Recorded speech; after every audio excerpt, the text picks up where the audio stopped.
that again has transformed the way the council has been operating.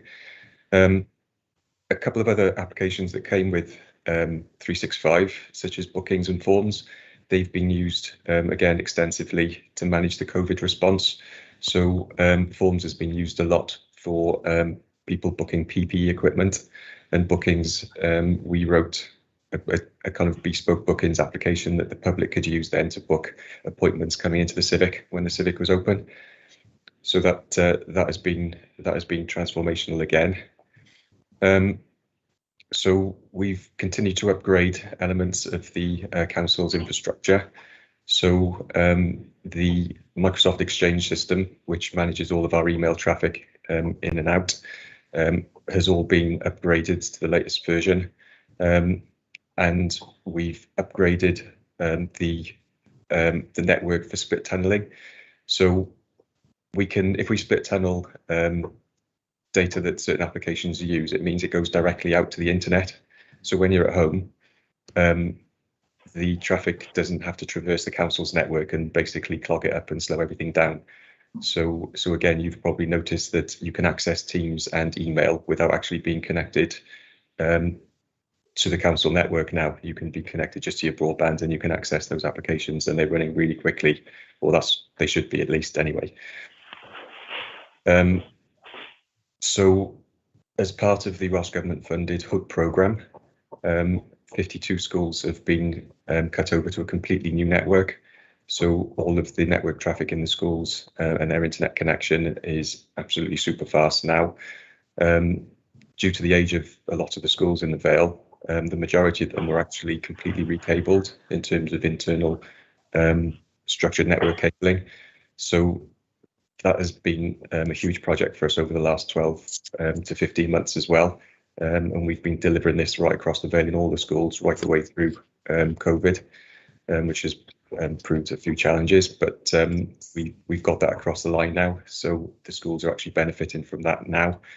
And again, as part of that programme, thousands of pupil and teacher devices have also been procured, built and delivered to schools. So they're actually using those connected to the new super fast Wi-Fi they've got in the school now with internet connection. So they're actually seeing the benefit of that now as we speak. Over the past few months then, we've completed a technical proof of concept around bring your own device. So this is where staff can use their personal devices to access Office 365 and have access to their email and their calendar. So it's just to give an additional device and an extra facet of flexibility for staff and members should they wish to use personal devices for work purposes. That's entirely voluntarily, by the way. So if you can appreciate if people are using their personal devices, ICT won't be able to support them in the kind of bring your own device world. But we will be supporting the infrastructure and any corporately owned devices. So a new security policy has been created. It's actually been through the Information Governance Board now, so that's been signed off. So and the report has moved on, or progress has moved on slightly off the back of this report now. So it's essentially the pilot has happened.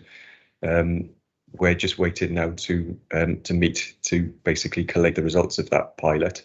So bring your own device should be available to staff and members fairly imminently now. It says in the coming months in the report, but it'll be sooner than that now. Again, paragraph 2.9, we've moved on slightly from what the report is suggesting here, in that live streaming has been enabled now, as you're all aware. And meetings have been recorded and been uploaded onto YouTube. So so again, that's been done now. We're also looking at the hybrid streaming of council meetings. So this is where you've got meeting delegates in a building, or they could be at home. So this is bringing everyone together in that kind of remote and local hybrid way. And we've done some testing around that, which has been really successful. Democratic and IT colleagues have taken part in that. So we're not far away now from having a hybrid system to manage council meetings and stream meetings.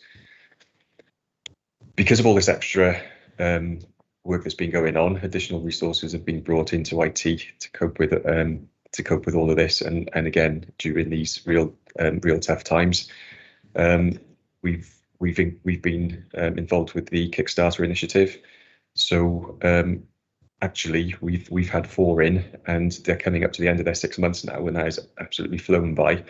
So as you're aware, these Kickstarter colleagues are aged between 18 and 24.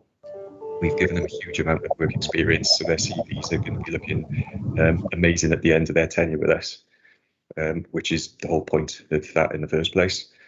And again, just to give you some idea of the volume of demand, so our IT service desk logged just over 38,500 tickets last year, and resolved nearly 36,000 of them within our agreed SLA timescales, which is nearly 93% of all of those. So again, in the tough times where all of the IT guys have been working remotely, as of everyone else, we're still being able to maintain those standards.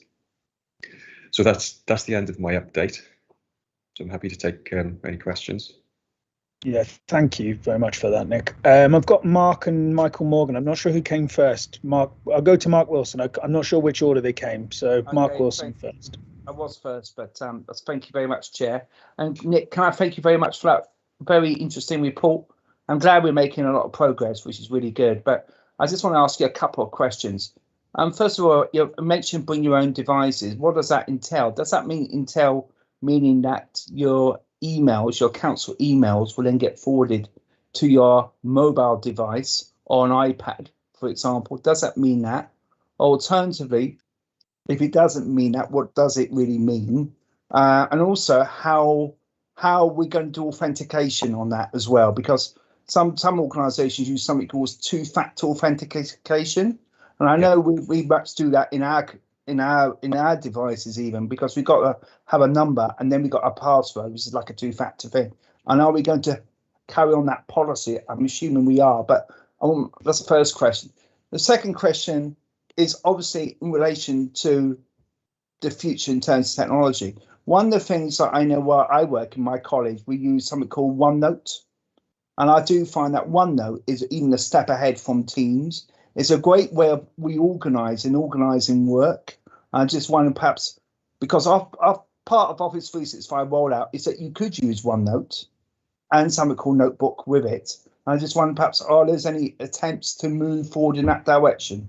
So, right, I think there were more than 2 questions there. So the first one, bring your own device, doesn't mean that we're forwarding emails. What it means is you'll have access to the Office 365 portal on your personal device. So you'd log in as if you would log in normally on your council device on the network, but you'd be logging in on your personal mobile phone or iPad or whatever. We are using multi-factor authentication. In fact, we had a security meeting about it this morning. So there are a number of choices in how you actually kind of deliver that 2-factor or multi-factor, one of which could mean going back to small tokens that you carry on a keyring, or it could mean installing a little bit of like an app on your phone or iPad that would generate those random numbers. So yeah, so we're nearly there with it. As I say, it's completely voluntary. People can decide to opt in or not to use that, or people can continue using their council devices. So I think the point is we're making it available if people want to use it. In terms of OneNote, OneNote is part of 365 is my understanding, and I got colleagues that use it a lot to take notes in meetings. So I'm not sure it's the same functionality that Teams gives you. It's a kind of different. Much more so. Yeah. So again, it's there. I think our challenge is that we've been basically asked to make these applications available, and then people can choose what they are more comfortable to use. Can I respond, Chair, just to the first point, if that's okay? Yeah, sure. Thank you, Vince. Thank you very much for that response. first issue, in terms of the you're saying about emails. I know when I log on via another device, I can log on to my emails very much so using other networks as I do. It does give you that facility. So I don't understand why you're saying you couldn't do that, because I'm sure you can do that. And I do think that is a way ahead, because one of the issues is often, especially with our phones are not brilliant, the council phones. And I know there's issues with all sorts of problems with those devices. I'm well aware of those issues. And I do welcome this bring your own device. But also, I think the issue is, to me, you mentioned the two-factor is very important, because I think safeguarding is an issue here, undoubtedly so. And I do think that is important, that people need to be aware of that, so people don't have access to, private emails and whatever. I understand that, but all two-factor authentication gets rid of that problem largely. And so I'd be interested in seeing your thoughts about that. And you did mention about obviously giving you infrastructure support up to a point, but obviously not hardware support, because we understand it's not our own devices.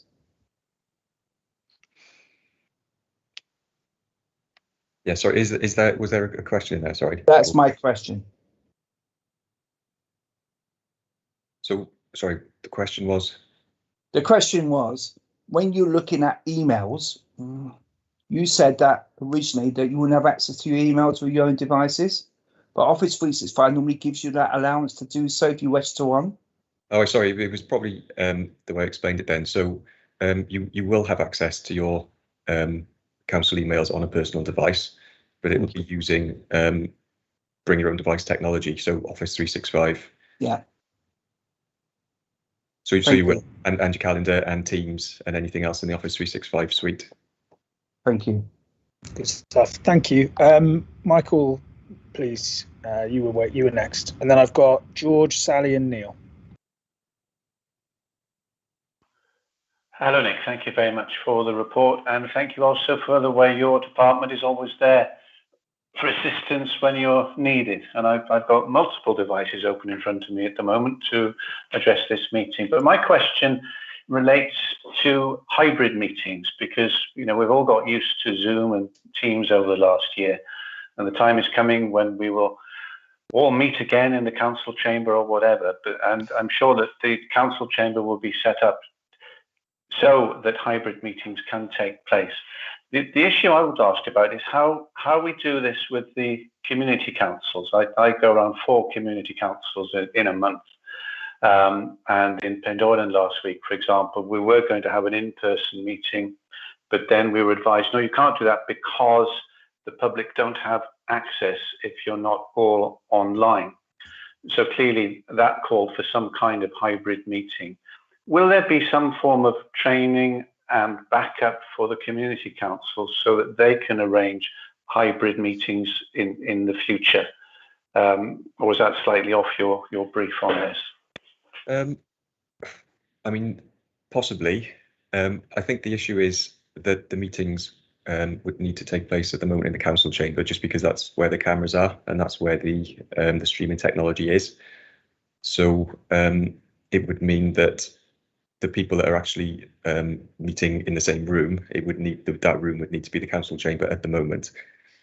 To be able to join that meeting remotely, we just install a little bit of software on whatever device it is that you want to kind of dial into the meeting on, and you will appear on a big screen in the council chamber in front of the people that are sat down. So in terms of community councils, it's almost the location possibly is the challenge there, unless cameras are installed in community council meeting rooms, I guess. It's like slightly outside of my remit, but happy to think it through and have a discussion about it. Can I say something, Chairman? Can I add something here, Chairman? Sure. In response to Councillor Morgan's questions, simply in terms of remote attendance, as you call it, or broadcasting meetings, that falls under the new legislation, the Local Government and Elections Wales Bill. So so we're currently working with our current provider, which is an external contractor, to enable us from when we need to start using the colloquial term hybrid meetings, if you want to call it that, where members can come in face to face, subject to restrictions. We don't know what the current state of play with in terms of relaxing restrictions at the moment. So there are no plans to return, certainly this side of the recess, for face to face in the office meetings. And going forward, we're obviously in the hands of our own development, working with colleagues in Nick's team, with the current supplier, to enable us to do remote hybrid meetings where members can be present in the building, or they can be at home or in a workplace or on holiday, for example, and they can still, as Nick uses the expression, dial into the meeting. So we're currently working through that process at the moment. I did a briefing report for senior leadership team last week in terms of our current contract and whether that is fit for purpose. And if you know where we are at the moment in terms of broadcasting all meetings, the intention is to continue broadcasting all meetings, even though we haven't got the new regulations and guidance in place from Welsh Government for the new Local Government and Election Wales Bill until May next year. At the moment, the presumption's in favour of council meeting and cabinet, and there's no other distinction in the legislation as it stands at the moment. However, myself and Karen Bowen have been in discussions with Welsh Government and the other heads of Democratic across Wales in terms of, we're actually advising the Welsh Government legal team in terms of what should be in the regulations and guidance. So we're offering up what we believe should be in there, and that's a matter of opinion across Wales. My view is that the less prescription, the better, and more local choice would be far more better, because different authorities have different types of meetings. It's simply different types of meetings. I'm talking about not the mainstream meetings, but the smaller type meetings, which probably doesn't have a massive public interest. And of course, if you broadcast all meetings, there's a considerable increase in cost involved with doing that. So if you look at the period when we started doing all meetings from May the 10th, from the last annual meeting, in that 7-week period, we did about 23 hours of live streaming broadcasting. And if you simply multiply that and take out the recess, because we don't officially have meetings in the recess, you're talking currently moving from a 60-hour a year contract to something like 160 hours of minimum requirement. So there's an additional cost of doing that.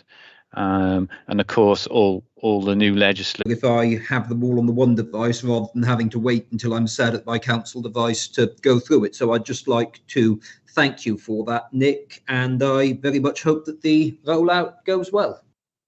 Thank you. Appreciate that. Sally, next. Okay, thank you, Chair. I'm going back to Michael touched on it with community councils, and Jeff, you said out in the rural Vale, I'm on St Donat's Community Council. I just wondered that it's going to be considerable cost to them. Is there money that they can claim back from the Vale or from Welsh Government, or who's covering the cost of doing this? And I also have another question after that answer, please. I can pick that up if you like, Chairman. Essentially, we're not getting any funding. There was a digital fund at the beginning of this year, about 400k, and we weren't successful. We made 2 bids along the lines of that. We weren't successful in getting any funding of that because it didn't fully tick all the boxes that was in the criteria. I have to say that the announcement was very a short window of time. I think it was at the beginning of January it was announced this funding was available, and then by the end of that month they had to be in. So we made two bids for this authority. As far as I'm aware, Councillor Hanks, it wasn't open to town and community councils to the best of my knowledge, but certainly in most recent discussion with Welsh Government, when I was slightly concerned about their fairly liberal attitude to putting measures in place without the funding, because I simply made the analogy that if this had been something within social services or education, there would have been a funding stream to come along with the introduction of new legislation and the requirements linked to the same. So when we had to go towards the initial broadcasting some years ago, and it's probably about 9 years ago now, Councillor Hanks, we had an initial lump sum of £40,000 back then, and we used that funding, and that went towards the basic infrastructure, what you've now got in the council chamber in terms of what the council asset was required to put in place to allow us to do broadcasting. But certainly since then, and the basic response coming from Welsh Government, speak to your Director of Finance and get it hypothecated and put in the RSG, even though we were told that previously that we couldn't do that. So as it stands at the moment, it's all unfunded. So most of this work is, as Nick has indicated, mostly being done through Nick and Karen Bowen's team, and a lot of effort to get it off the ground as it was early last year in the pandemic, and a lot of hard graft and labour that's gone along with it. Okay, thank you. And if I can, the second one was we had an email a couple of days ago about the phone systems that are going to be down. Is that linked in with ICT, or could you just a short explanation as to what's happening with the phone numbers, please? Thank you. Right, so this is part of a national transformation, I guess you could call it. So do you remember back in the day that they did the analog to digital television switchover? Yeah. So this is the equivalent for the telephony in the UK, basically. So this is BT switching off analog and moving everyone over to digital. So it's some kind of prep work that we're having to do as part of that. Okay, thank you. And then I think we had Neil. Yeah, thanks, Chair. A number of questions. First, and points. Firstly, I look forward to seeing how the hybrid system works. I thank you, Nick and Karen, and all the rest of the team. You are putting a lot of work in on this. I will hold my doubts about the hybrid working. I can see various pitfalls in terms of access, about people being noticed and so on. And it's bad enough sometimes on the virtual platforms to get the hands noticed, but especially if you're using devices that aren't amenable. I mean, sometimes some of the phones that people dial in on are not as effective as, say, the laptops you've been given. But then we've got the buffering problems and all that lot as well with laptops, and I can see problems with that. Security is the first question. Then the security, if we are using our own devices, how then are we able to ensure that we're not going to come under cyber attack through using all these multiple devices? I'm sure this has been thought of and dealt with, but I'd like to know a bit more about it. Also, when we can use our own devices, can you please send out an idiot's guide for people like me who really don't have the first inkling on how we can do that, but do have our own devices, and perhaps we need our hands being held. And finally, as I said, certainly with my laptop and my phone, actually, both are very, very slow in getting things done. The buffering that happens with my laptop isn't too bad at the moment. I'm on it now, but it can be quite difficult sometimes, depending on what's happening with the Wi-Fi around here. Is the change going to improve that, or are we looking at some of our devices needing to be upgraded to something that isn't steam driven anymore? Mm-hmm. Thank you very much. The last question first, then. The devices that are out there have been spec'd to be fit for purpose, and I think what COVID has shown us is the kind of the different experiences of individuals depending on where they're located. So if you've got great Wi-Fi or a 4 or even a 5G mobile phone signal, the likelihood is that you've not experienced any problems at all. But others then have kind of had a different experience to that, but purely down to the connection that is provided by their home broadband provider or a mobile phone provider. I'm using Virgin cables, so it's normally 200 megabits per second at least. So it should be good. It isn't. Concur that as well. If anyone's, I mean, it's kind of a blanket request really. If anyone's having any individual issues, can you please either contact me or contact the service desk just so we're aware. I mean, even if you want to go through Jeff's team, whatever your preferred protocol is, and then we can pick those up individually. Back to your first question then, Councillor Thomas, was around security on personal devices. So we discussed multi-factor authentication a little bit earlier in the meeting. So that's the main security around the authentication piece to stop people, other people logging into your council account. There's also software called Intune, which I think some people are using now, which is kind of your Office 365 or your mobile phone application interface into Office 365. So all of that is covered by Microsoft's inbuilt cybersecurity.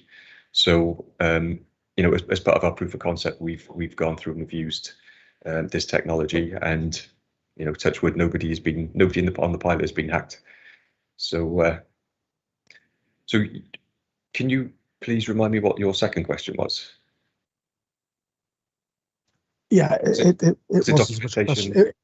was asking about an idiot's guide to. That's right. Yes. Sorry. How to link your own system into your own equipment into the system. That's all.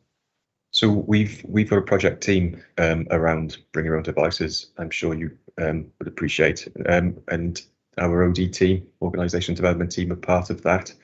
So in terms of the kind of learning resources that need to go with this, because it's all new, we don't want to be giving new technology out to people and not telling them how to use it. So they're on the case essentially. So I'm pretty sure that those resources, those training resources, already exist. So we're just lining everything up so they're ready for when we actually release this.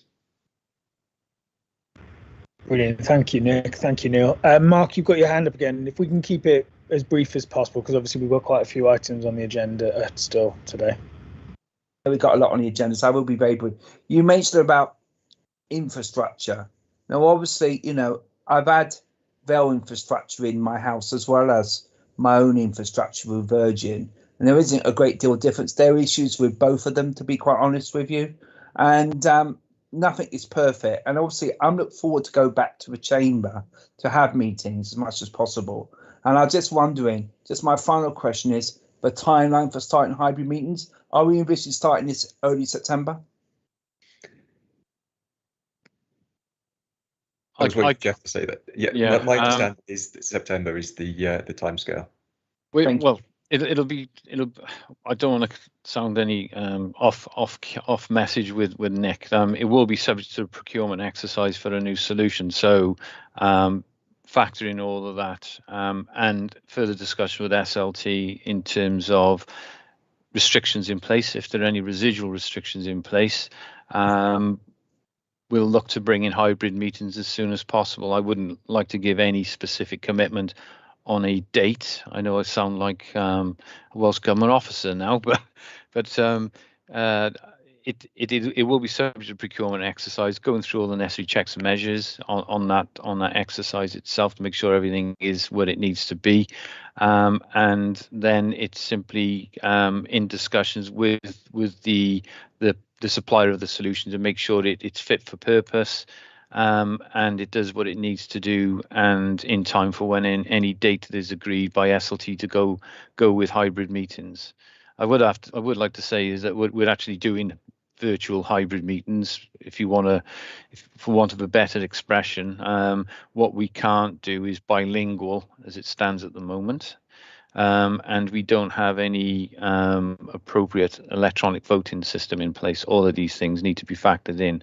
So it's not just simply a platform like Zoom, for example, where you just get together and have a meeting. We've got to be able to take account of all the other facets that need to be within a new solution. Thanks, Jeff. And thank you for the report, Nick, and for answering the questions. Just the one observation from me, look, it's amazingly positive news, pretty much. Hard work of your team needs to be applauded because you've kept us going in a really difficult time for everyone. And that's the main thing, isn't it? Just the one observation is that for members of Barry Town Council, we've had hybrid meetings, admittedly using Zoom, where we've been able to, and this is for the best part of a year now, have some members in the chamber and some members attending online. And it's just a note of caution that if Barry Town Council could manage it, I'm not sure what the logistical or legal differences are there, but they've managed to bridge those issues. It's a shame that we haven't been able to do that a little bit earlier. But, you know, otherwise, as I said, you know, credit where it's due. The rollout of 365 and all the other work that you guys are doing is excellent. So thank you very much. Should we move on to the next item, which is the review of member development strategy? Yeah, that's my report, Chairman. So this report is in fact a report that should have come to the committee last year.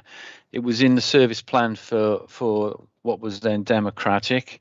But of course, we were deflected away from dealing with this because of the challenges that come as a consequence of the pandemic and having to deal with all the governance side of stuff that we had to get off the ground. So a new managing director's emergency powers process, and then we've had to draft all our procedures to make sure that all the decisions were made during that period and up to the point where we started broadcasting our meetings in September. I acknowledge the point that the chairman made in regard to the ICT update about Barry Town Council. I can't comment on the broadcasting meetings elsewhere, but certainly we had to make sure from a Vale perspective we had all the necessary capabilities in place for us to do that. And of course, it's 47 elected members, slightly bigger arrangement, and the infrastructure that we needed to have in place to allow members to operate effectively and efficiently during meetings when they did take place. So this report is essentially a report that should have come, as I said, last year.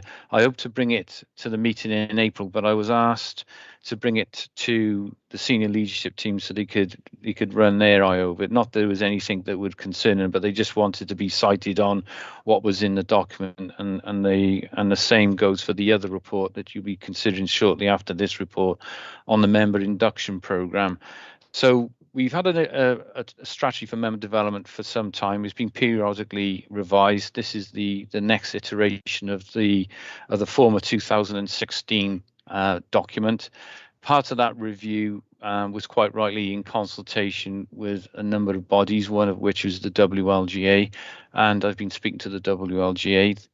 And the draft revised strategy is set out in Appendix A to the report. Now, speaking to the WLGA, they feel that largely it's still fit for purpose. In fact, I think it's one of the best strategies that we've got in local government in Wales as it stands at this moment in time. But that said, some of the feedback that I did get from the WLGA reflected at the time when the new local government and elections bill was coming through, and they were just asking me to bear in mind that it needed to pick up some of the themes coming from that new piece of legislation. So I have done that. Also in Appendix B is now included in the strategy, which hasn't been in the past, the essential and non-essential training that we consider as part of an induction process. It just struck me as odd looking back over the years. Every time we were looking at an induction program, we had to take what is effectively certain key pieces of development and learning for members to cabinet for approval. So when I was speaking to the WLGA, they felt that it just made sense to tie it up within the actual strategy without the need to keep going back and forth, unless of course something came new as a result of new legislation. So I've picked that up in the document. So those key aspects on non-essential and essential training, which are by and large linked to major key themes around legislation that you would expect members to know about in any case. They've now been picked up largely in the new strategy. And just to pick up previous comment made by Councillor Hanks about digital development. As part of my involvement with working with Welsh Government, I've also been working with the digital team of Welsh Government around what e-learning should be available for members. Now, I know a lot of members go, "Ooh, e-learning, don't really like that." And in fairness, the current offering, which is on the All Wales Learning Academy, I have to say, has been very, very clunky and not particularly insightful for elected members. Very difficult to get on, that is currently being reviewed with the Welsh Government digital team with a view to either moving away from the current All Wales Learning Academy and bringing in something more bespoke for local government, because this is currently, as it stands at the moment, the All Wales Learning Academy is hosted through an NHS portal system, which again makes things slightly more trickier for members to navigate. I don't think it's particularly useful for members if you've got to go through another organisation's portal to get some learning development from that perspective. So that's currently being looked at as well. And in addition, then at Appendix C is the MOSINT revision of the WLGA's competency framework. That's also been now added into the document. It wasn't fundamentally part of the strategy in the past, but having looked at it and how it sort of gels together things like role descriptions for members, and these are currently just being reviewed in light of the new legislation with the Local Government Elections Bill, I thought it was appropriate to include it in this draft proposal for members to consider. And then the last part of the refresh strategy is in relation to ICT to members, and we've now picked up elements of that, which of course I've been in consultation with Nick and Trevor Baker, who's the head of ICT, and that information is now included in that document. So that's a quick whistle-stop tour of where we are with the document, but essentially it's there to seek the committee's views on it. And subject to those views, the report will be referred on to Cabinet for further consideration and approval. Thanks, Jeff. I mean, yeah, as you said, we're here to endorse the report and offer any views that we have. I mean, not having read many other councils' similar reports in the past, it's good to see the WLGA offering positive feedback that is comprehensive. I guess it's really open to members who may wish to add their own comments. I've seen Neil's hands up. I just want to check who else have I got. I've got Andy and Neil. I'll go Neil first. Andy was first. Oh, Andy first, then Neil. How good of you. Thank you, Chair. Thank you, Neil. How very polite. I was just wondering, in Appendix C, are the bits highlighted in yellow, are those new bits which have come about as a result of adaptations to COVID and new legislation? Sorry, I omitted to say in my overview of the report, those highlighted areas, I've actually picked it up in the induction report. So those areas which you now see highlighted in that document are the new areas which have been picked up from the new legislation, Councillor Robertson. That's right, what I guessed. So that's all where it's come from. So it's basically tying together the new elements, Councillor Robertson, to the new, so basically tying the framework to the new legislation. Thank you. Neil. Yeah, hi. It's a view rather than a question, Chair. And that's that. I remember when we were first elected, and all the paperwork that was dropping on our doorstep and so on. A lot of it was very overfacing and seemingly inaccessible. It is scary, the amount of paperwork that comes, and before the election, when you stand as a candidate and all the preparation stuff that was sent, and then you get these bricks that drop through as well, these doorstops that for us to sort of read and inwardly digest. And I suspect that most of us skim them. Executive overviews would be helpful, I guess, is what I'm suggesting in terms of the documents. But this does seem more accessible. Maybe it's just experience making it making it more comprehensible to me or something, but they do seem more accessible than the stuff we got last time after our election in 2017. And I welcome the changes. I think, and I congratulate the teams on putting together such a comprehensive document. Thank you very much. Yeah, I'd echo that, Neil. It is certainly more accessible at first glance than it was when I was elected for the first time.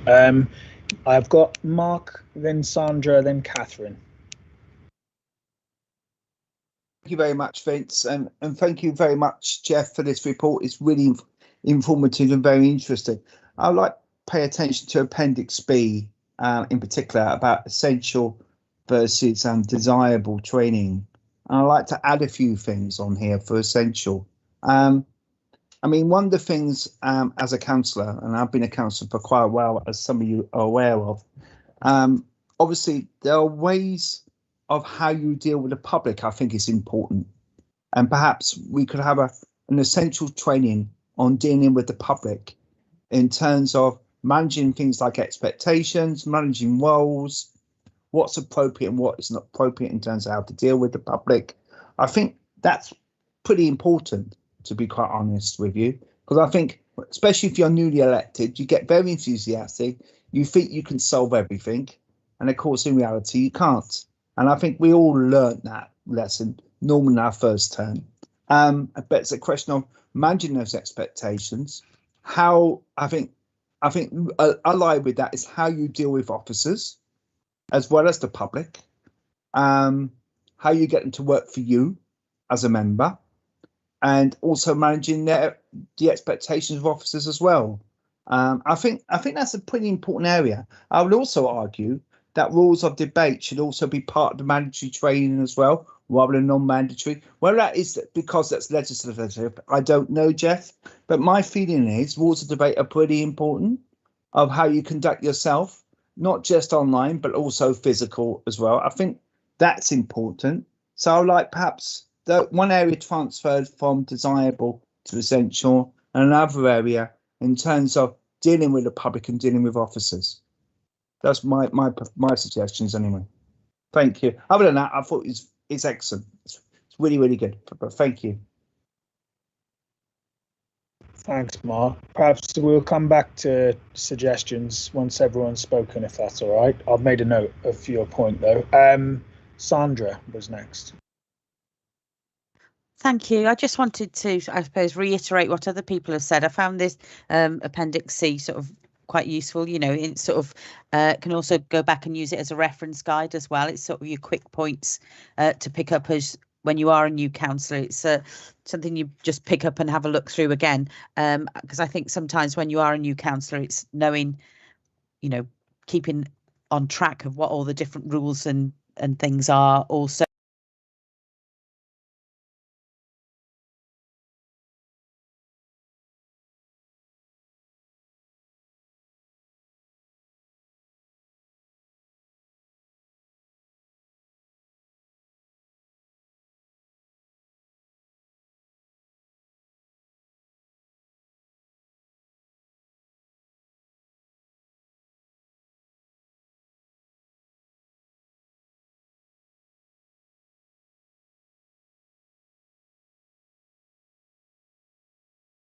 the councillor has. Thank you. Thank you. On to Catherine, please. Thank you, Chair. I just want to have a quick chat about Appendix C, A6, where it's talking about civility. I'm interested in as much that challenges inappropriate behaviour in others, supports those suffering abuse, harassment or bullying. So I'm just kind of interested into how it would be assessed as to whether it's abuse, harassment or bullying, and what form would that support take, please?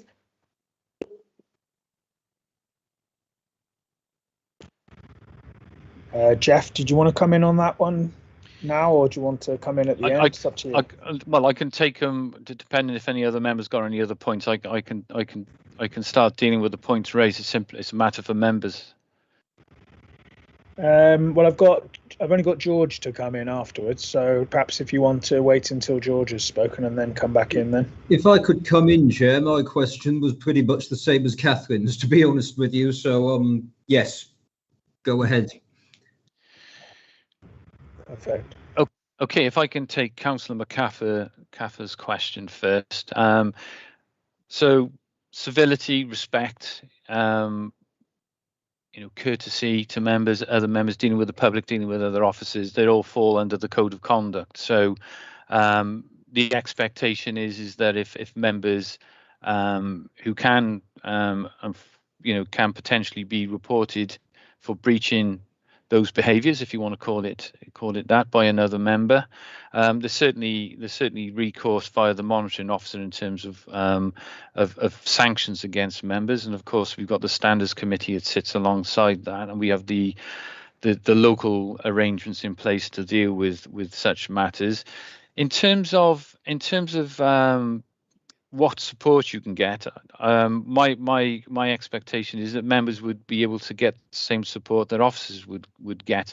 And funnily enough, I've been trying to raise the issue with HR about doing a wellbeing survey. We've done one for officers, but I've been since February been pushing that one uphill quite a bit to get it over the line, and it hasn't seemed to come to any real fruition as it stands at the moment. But certainly I haven't lost sight of it, and if nothing happens, I'll certainly be doing it myself within Karen's team to get that one off and running. But certainly the same level of support would be the same as if a member had any occupational health issues. We simply refer them to HR, and they would see an private OC Health advisor in private, and that would be completely confidential.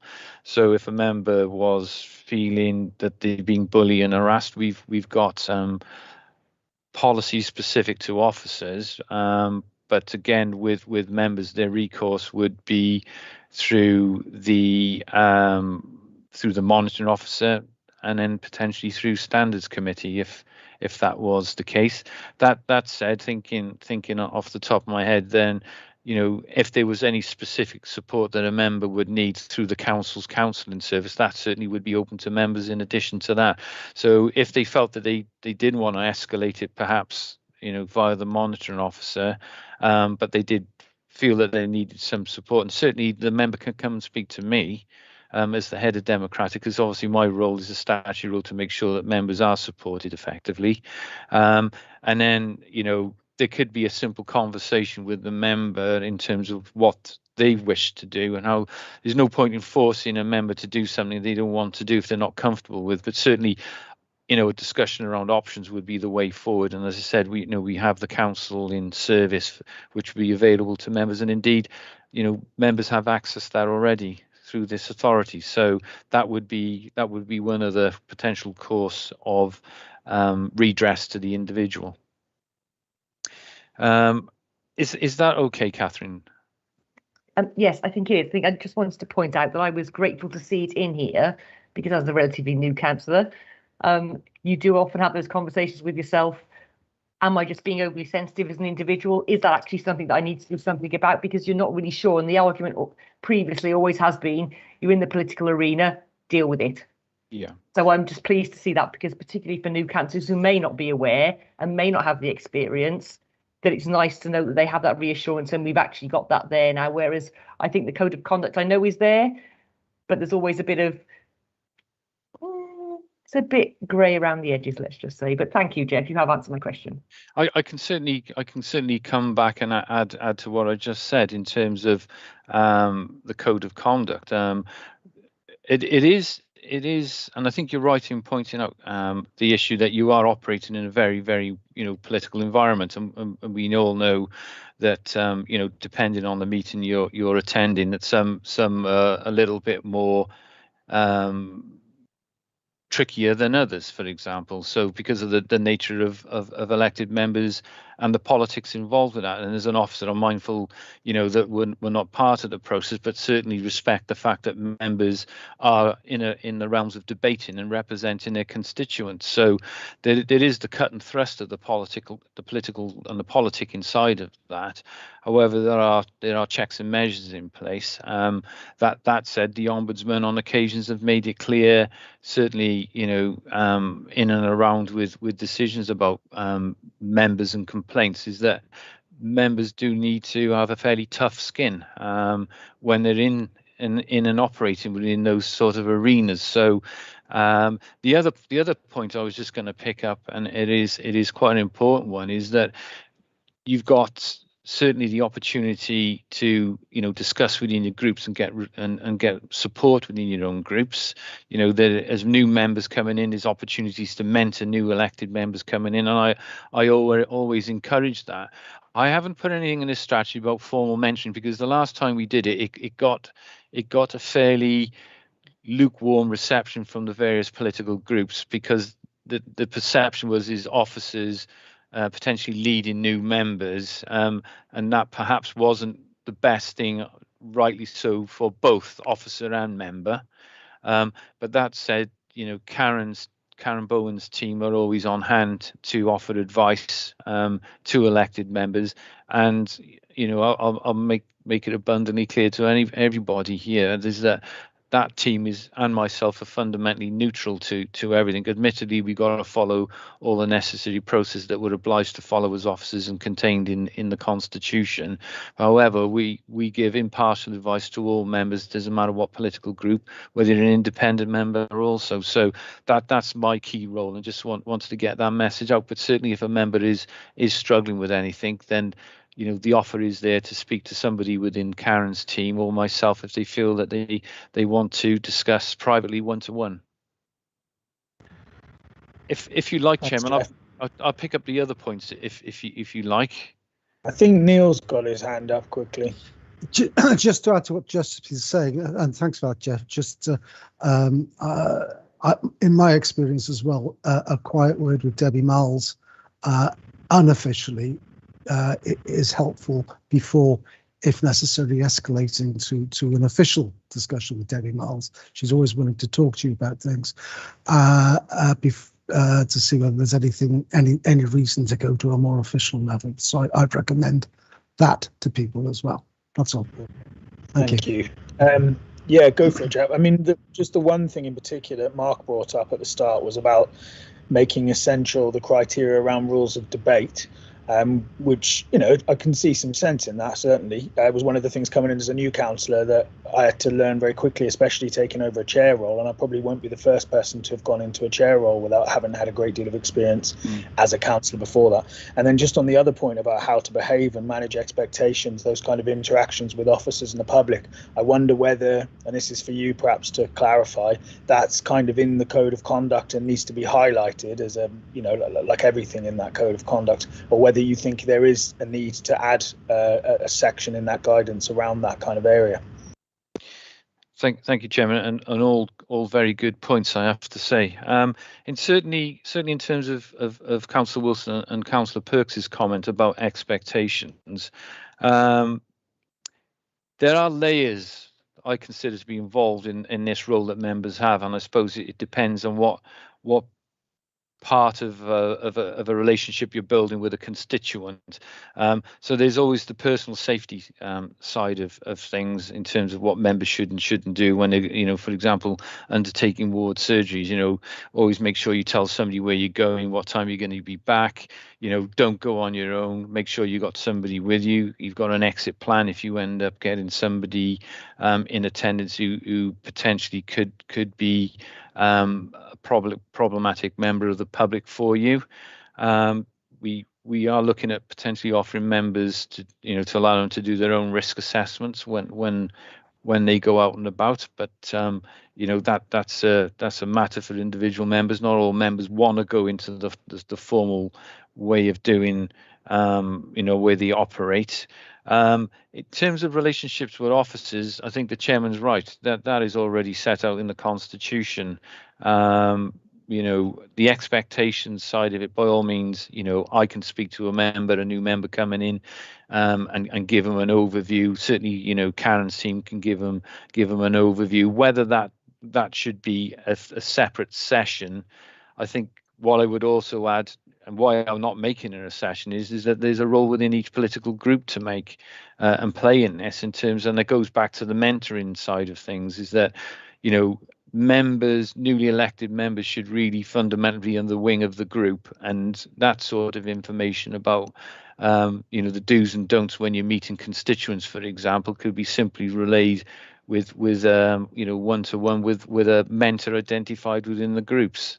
That would be my way of looking at it. That said, if there was the view that you wanted to do something more formal, certainly look at that.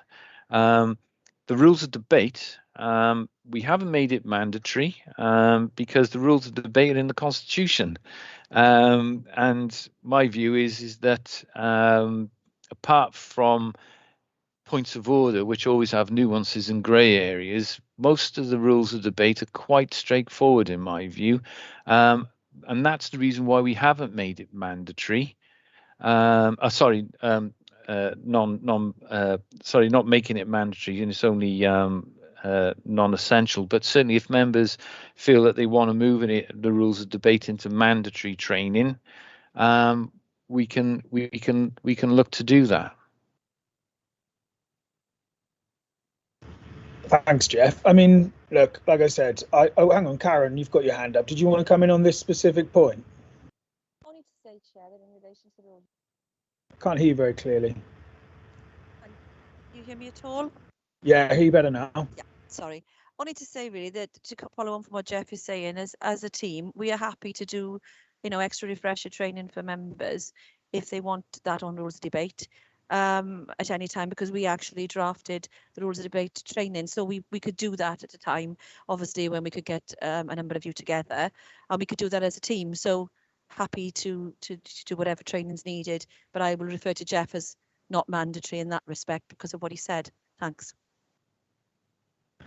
Okay, who have I got hands up for? Mark, I'm presuming, to coming back around the original point. Yeah, I was just going to come back about rules of debate. I think we got lots of opportunity to do that now, because obviously we got YouTube videos of us in action, and I think that'd be quite good to look at as part of mandatory training, because I actually think it should be mandatory. And I know you said, Jeff, it's in the Constitution, but you know the Constitution, it's like the Bible, it's huge, isn't it? There's lots of different stuff there, and I'm not really talking about the real technical aspects of challenging the chair, points of information.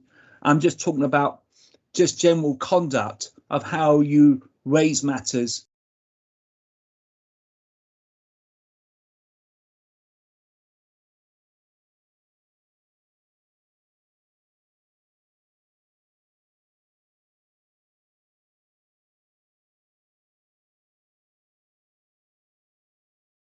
Councils into disrepute, as it were, because a lot of people think we're all as crazy as that. But obviously, I do think that's a good thing to look at. And the other point about you can get support from groups, no disrespect, we got members here who are not necessarily members of political parties here. And I think, you know, not everyone has got that kind of support of a group. And I do think that is something that you do need to bear in mind about that. And lots of people come from different backgrounds as well. Some people think, you know, we can solve everything informally and not really have a constitution. Other people think we got to do everything, you know, cross every T, dot every I. I mean, I think, you know, somewhere in the middle is the truth. But I do think that needs to be provided. And I also do think it's important that how do people access officers is important. I do think so. And how you deal with the public. You mentioned about safeguarding. I think that's really important aspect to this. I feel sorry for people on their own, because I think single members is a real challenge for them. If you're a multi-member ward, that's not so bad. But if you're on your own, and I know George is very much in Landock, I know he's got a lot of support, but if you're on your own, you know, it's quite difficult, you know. And I do think that's something that we do need to think about. And also, you know, have you ever thought about, and this is something you may consider a bit way out, body cameras? as well? Because people may feel quite vulnerable, have a body cam, will give them that extra degree of protection. Thank you. Thanks, Mark. I mean, perhaps what we're best doing is having a vote, so we get a collective view on this issue of making rules of debate mandatory. Catherine, do you want to come back in on something specific related to that, or the other points you're making? Yes, just super quickly, please. Thank you, Chair.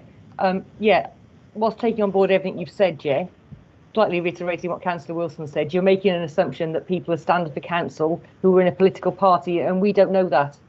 And quite frankly, when we're looking to encourage more people to be involved in local governance, to make that assumption that they will get support elsewhere, I think we need to make sure that we're supporting them as a council, because we're making an assumption that we don't know. In relation to the rules of debate, the same rule applies. We all know what a rule of debate is. I knew because historically I had information, but if you're a person who's brand new to it, then why would you know what the rules of debate are? So I would agree that I think that possibly should be on the mandatory as opposed to the possible, even given that it's in the Constitution. Thank you, Chair. So I'm probably in agreement with regards to the rules of debate. I just think there's not a great deal of harm in that, and it's a recommendation that we can make, and ultimately it's an executive decision. They can make the call on it. What the first point you raised there, Catherine, was there a recommendation around that, or were you making an observation for Jeff? No, sorry, Chair, more of an observation that if we assume political parties are supporting people to stand, that's not a safe assumption, because I don't believe that people necessarily do have allegiances to political parties as much as maybe they have, and I don't want that to be a stumbling block for someone to think, I've got no support, I don't know where to go because I'm standing as an independent and therefore I've got to sort it out myself. That doesn't feel a way to include people to get involved in local governance. Yeah, that's fair. I mean, the other point to make around that is, as we all know, there can be big swings in national public opinion, and that can mean suddenly people who are just down as paper candidates finding themselves elected one Friday morning, having not expected it. I can think of a few people I know, I won't name names obviously, but who've been in that situation, and the support that they would have had in advance and the preparation mentally that they would have had, it's obviously a lot lower because they weren't expecting to actually win in some cases. But yeah. On that point then around the guidance, let's do it this way. Are we all in favour of that being mandatory, or does anyone have an objection to that? And we'll just put that forward as a recommendation for executive to consider then. And this is specifically around the rules of debate. If anyone's against that, it's probably the easiest way. Can you let me know? Chair? No? Okay. Go on, Chair? go on. Yeah. Basically, my one concern around this is that this is going to be for all councillors. Now, I mean, I'm perfectly happy to get some rules of debate training, as I tend to go in a bit too heavy occasionally. But I mean, basically, I think some councillors who have been councillors for a long time certainly aren't going to need that training. Should this be just for newly inducted councillors, perhaps? I mean, that makes sense as well. Mark, you made the recommendation. I mean, it's what do we think? You're muted, mate. Sorry, Mark. Apologies. I understand what Andrew is saying, and I get what he's saying, but I also think there's no harm for even experienced members to have a refresher on rules of debate. I think sometimes you can become a bit carried away or a bit arrogant if you've been there a long time, think you know it all. And I think sometimes it's good to have that kind of refresher training, and also seeing it from the perspective of new people as well. It's good to listen to new people and about their expectations. I think it's, we all probably do a degree of mentoring. I think I mentor people not just, informally. I think I mentor pretty much everybody, and vice versa, because I think that's important, because we're all in it for the right reasons. I don't know anyone who's in it for the wrong reasons, to improve the environment that we're in. And I think, we all got that common goal. So I think there's no harm in involving experienced members in this process. I think it should be mandatory, in my view, on rules of debate. It's pretty essential, to be honest, if you want to be an effective councillor. Sure. Okay. In that case, do we have any objections to that going forward as a recommendation? Okay, Jeff, you've got your hand up. Is that just to only just to cover off? I didn't want to just leave the discussion without coming back on a couple of points. Yeah, by all means, the rules of debate could be added into a mandatory list, and I think the comments in terms of refresher, there's always a good. It makes sense to have things coming back periodically as refreshers. Even if a member's been a long-standing member, it doesn't hurt a member to. It's there whether the member takes it up, and that's the crucial point where I suppose you make it mandatory or non-mandatory is that what you do with members who don't turn up to mandatory training, for example. So also bear in mind that you're going to have literally new members and returning members from post-May. Literally, I think Neil mentioned about bricks landing on doorsteps and things like that. You're literally going to have the kitchen sink thrown at you, because let's make no bones about it, the expectation and the standards now being required of elected members are substantially higher than they were in 2017. If you look at the provisions of the new legislation that's coming in, and the role descriptions that sit alongside that and are in the competency framework that's come out from the WLGA.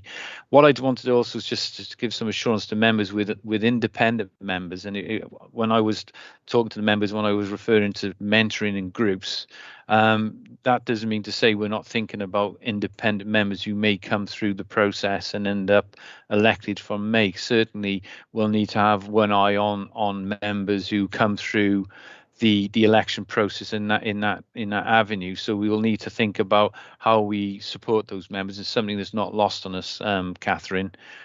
So we haven't lost sight of that, but I was purely talking in the context of what groups currently have available, given the question that was initially raised. So yes, we will be supporting independent members who come through, and some good points made by Councillor Wilson about expectation, how to operate.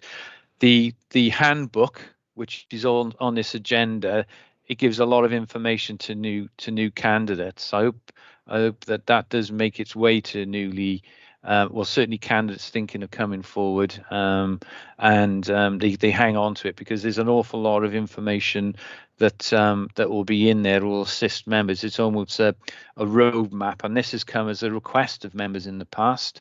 So this is a roadmap. Myself and the team have been looking at this, and it's a piece of work that Amy Rudman's been dealing with, and Amy will be taking this report later on the agenda just to take members through that. But in that member handbook, there's an awful lot of information that members have been referring to in that document. So it's basically a toned down document, not meant to blind plain English, not trying to blind potentially people who haven't come into the local government family in the past, and trying not to scare potential candidates, individuals off. I'm mindful not crossing over into that report, because we are moving into induction, and this is more about the member development strategy itself that sits over that piece of work. Thank you, Chairman. Thanks, Jeff. And the point you made at the start is perfectly valid. And I'm sure that when they have that conversation at executive level, those will be considerations that they'll give as to whether they decide to include it as mandatory. Sorry, just one point. I did make a note. Councillor Wilson talked about personal safety equipment, body cameras. Now, if the committee's view is that that's something they want Cabinet to look at, is something around a personal safety policy, then there's no harm in you putting a recommendation to ask Cabinet to look at things like a personal safety policy that sits over elected members. I'd be happy for that. I personally would have a different view on body cameras, but if it's a wider consideration of a safety policy, I can't see any reason why anyone would disagree with that, subject to being able to fit that in with everything else that they're doing. I mean, if everyone's happy for them to consider that, it's a perfectly valid point that's being made. Whether that was the option that you went for to ultimately as a recommendation, that could be, that's a further down the line of discussion, but a policy itself would be sensible. Neil, would that assuage your concerns on that issue? Two things. One, I had trouble hearing the beginning of that because I was buffering a lot. The other is that with body cams, I'd have a problem because can people hear me? The other thing is that with body cams, I'd have a problem in terms of confidentiality as well. You've got to, who's going to have access to the footage and so on. we could be trespassing into sort of data protection areas and so on, and confidentiality, and that could be a problem. I think what we were saying, Neil, was perhaps that rather than putting the cart before the horse, is that it might be sensible for them to have a look at a general safety policy. What the measures were that came forward would be for discussion. We'd be rushing to conclusions to make that kind of recommendation here, I think. So, but sensibly to pass on a recommendation from committee that they give consideration to a safety policy. I'm sure we'd all agree with that. Safety policy, I thoroughly agree with. As I say, you were buffering quite badly for a bit during that, so I had trouble hearing part of the conversation. I must have missed that bit. Thank you. Okay, no problem. All happy then? We can move on to the next item, or Andy, you've got your hand up. There's quite a few items left, so let's keep it as brief as we can. Yeah. I just very quickly. I thought the council already had a safety policy. Sorry. By and large, my understanding is specifically to staff. It doesn't really factor in elected members. So as much as Councillor Wilson's referring to body cams, for example, the personal alarms, attack alarms, if a member's out and about doing their ward work, for example, could be something that sits under the umbrella of perhaps something that could be provided to members as part of a personal safety policy. So much as members sit under the council's health and safety policy, is whether or not you want as a committee, you want cabinet to have a look at a personal safety policy for elected members. It's purely for members to determine, Chairman. Yeah, and I think the point is, as we said a couple of times here, is that it's not for us to off the bat just come up with suggestions for what that might look like. But there's no harm, given that that work's already been done from an HR point of view for council employees, in them having to think about whether it's appropriate to have a specific policy for councillors. And then that will be a subject for debate down the line, won't it? So if we're happy to make that general recommendation, we can move on to item 6. Is that right? 6? Am I leaving my here? Yeah, thank you. Okay. Thank you, committee. The next item is the second report in regard to the proposed induction programme for candidates and elected candidates post-May 2022. So the report outlines the importance of member development, and it presents a proposed induction event and subsequent development programme, and that's set out at Appendix A for consideration by the committee. This work is being done in conjunction with the team, so it's a team effort. Myself, Amy and Karen have been working quite long on this. It's a comprehensive induction programme, largely based on the success of the 2017 programme, with some refinements to that.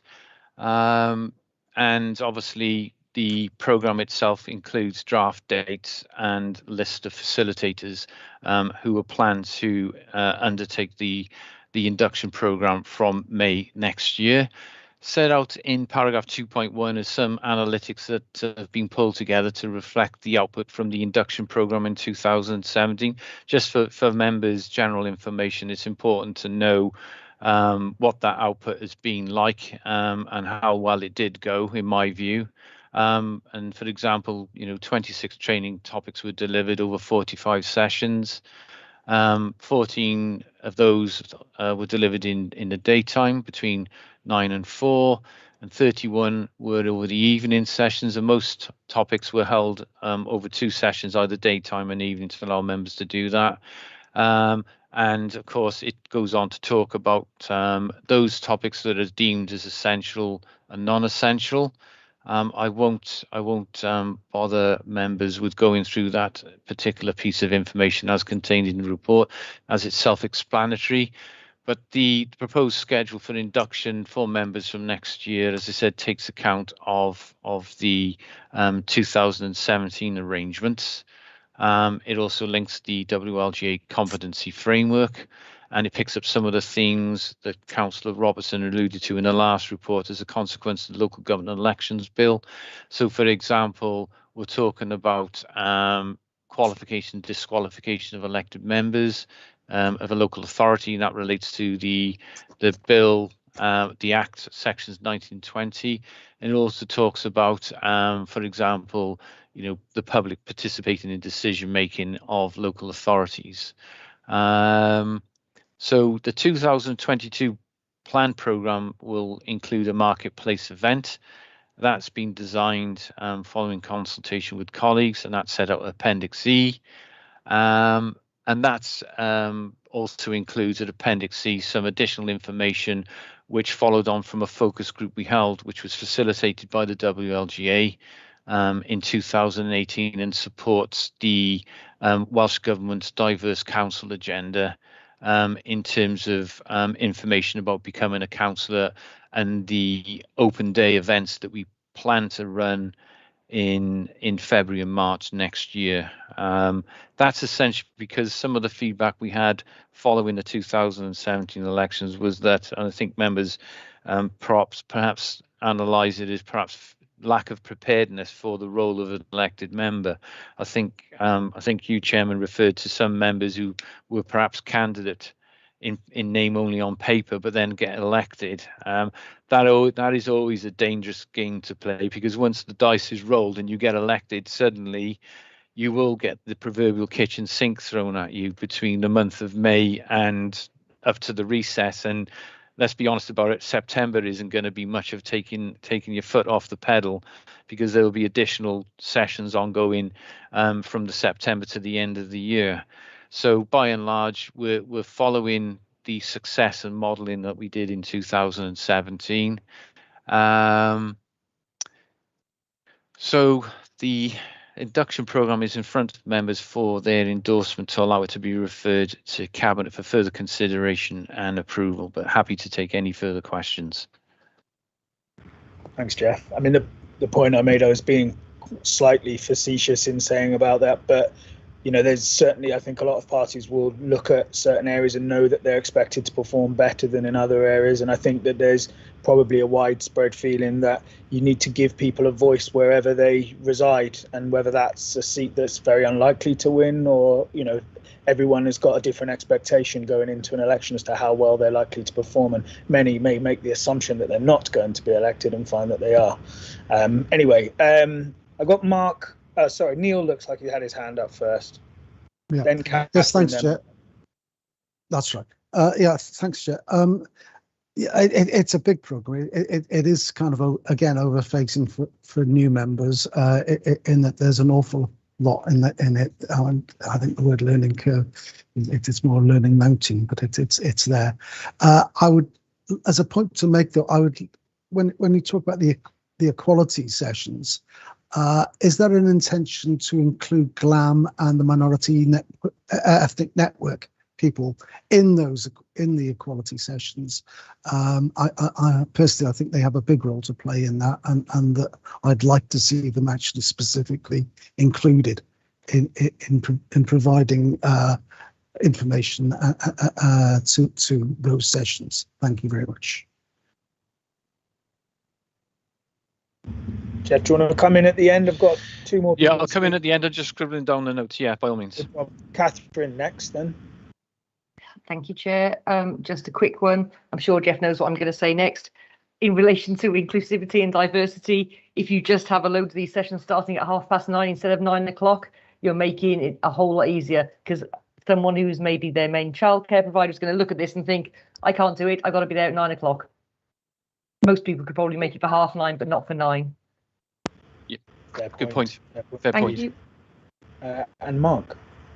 Yeah, I was going to make a similar point to Catherine. I mean, I think the other thing that you could also emphasise that you have a legal right to time off your employment. I know you don't have a right to paid time off your employment, but you do have a right. I mean, it's something we could emphasise, and maybe we could provide some sort of letter to say, to your prospective employer, to your employer, if you're elected, that you do have that legal right to time off. But it's also important that members should also tell their employers that they plan to do this, because sometimes employers do not like it.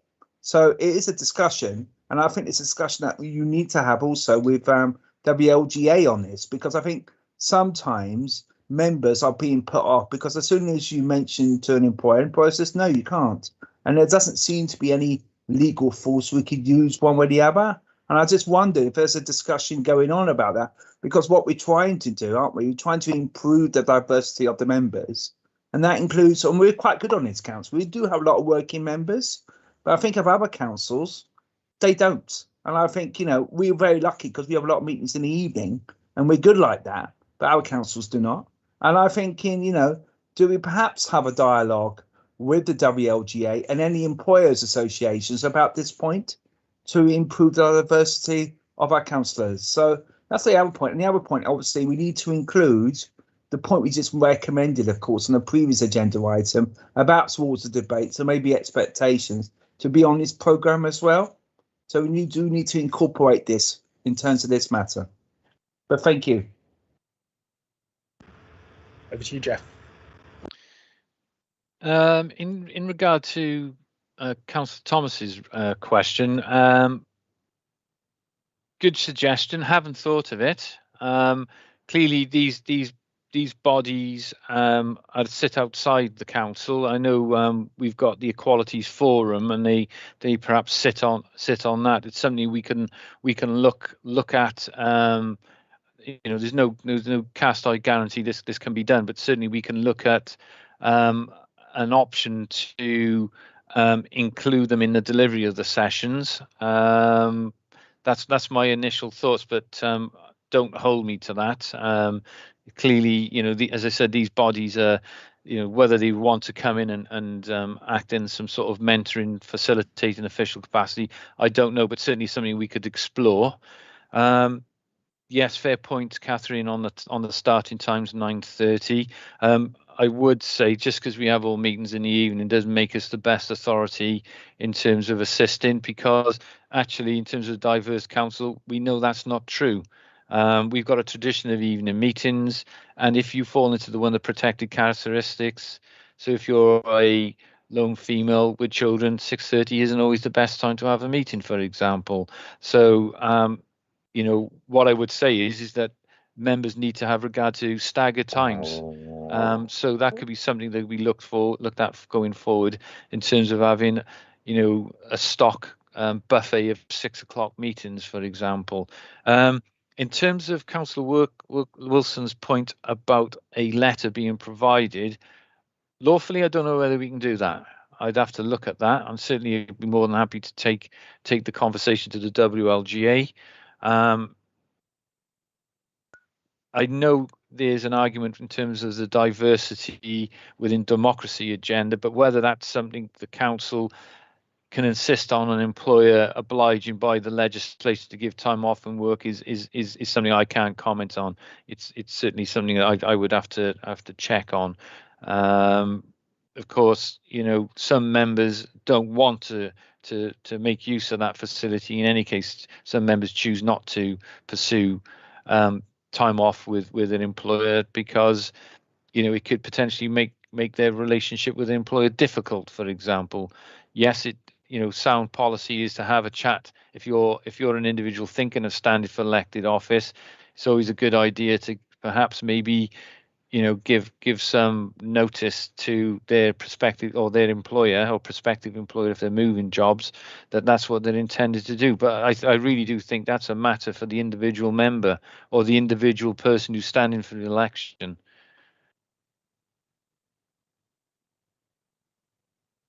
Neil, I think you've got your hand up, have you? Yeah. Yes, thanks, Jeff. It's just coming back to Jeff. Thanks for consideration of what I said about the two groups. I do attend some meetings of the Monetary Ethnic Network people recently. I mean, it's a newly constituted group, but I know its aim is to support the council in its stated policy of increasing diversity amongst its employees and so on. And it is, and I understand the glamour, which I don't attend, of a similar view, and therefore I see them as being supportive and additional to, rather than outside the council network. But I do take your point. Sandra, you've got your hand up. Thank you. I was just looking at the induction and development programme. If I remember rightly, I think later on in the report it does talk about the new councillors that the Welsh Local Government Association spoke to. We're talking about death by PowerPoint, and it was very PowerPoint heavy. And I just wondered whether there's sort of other sort of learning styles that could be taken into account of how people actually pick up the information and stuff like that, whether it can be split up a bit. Also, you only really get to meet, say, the director or someone else from that section, if I remember rightly. I can't remember other officers being there, and it would be good to know who the other officers are, so the go-to officers, say, for a housing issue. So, you know, if you had, I can't remember if Mike Ingram came along or if it was just Miles there, but just knowing that who the other person is who you can go to. I know they like to begin with new councillors, sort of them go through the director to begin with, but it would be nice to be introduced to other people as well. And I think there was talk in here about perhaps a tour of the different sites and stuff like that as well for new councillors, because that would be helpful, actually knowing where, you know, the different sections are based and who the officers are that you'll need to speak to later on.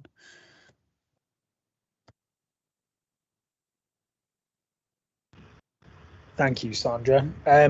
We've got Andy and Sally now as well. Andy first.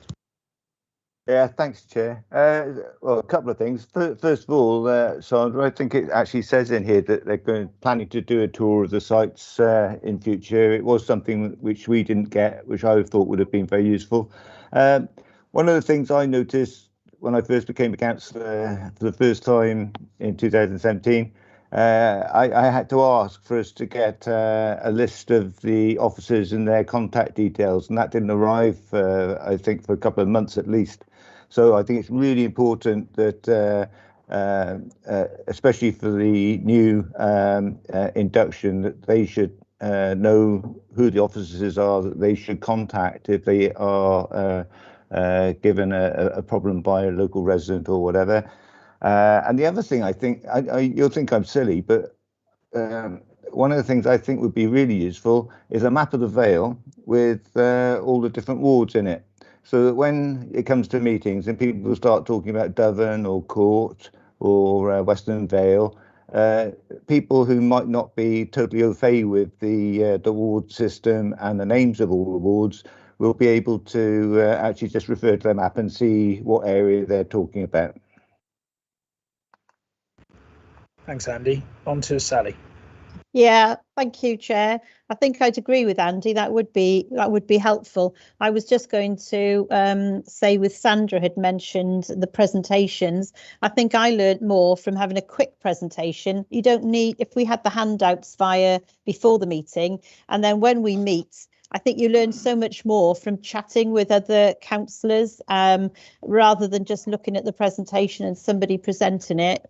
I think we could learn a lot more from being in groups and talking with one another, and that would be good. I also read somewhere as well, it was access for parking at all sites. I think I've always failed to park at the docks office. Just as a note. Thank you, Chair. Thanks, Sally. So Jeff, obviously I'm assuming I can see you feverishly typing away or writing away there. I don't know if you want to come back in on some of those comments. I mean, this is essentially about us giving you feedback, but it is essentially it's all about members as much as officers are writing these type of reports. It is essentially, you know, honing down on what members want. And clearly, if members want specifics, then so for example, if Councillor Robertson is talking about a ward map of the Vale, you know, certainly that I would simply, you know, a list of additional recommendations that you can put to cabinet as good practice if you want as part of the induction process. So making for example, you know, a list of contact officers as I think the go-to officers, I think the expression was Councillor Robertson alluded to.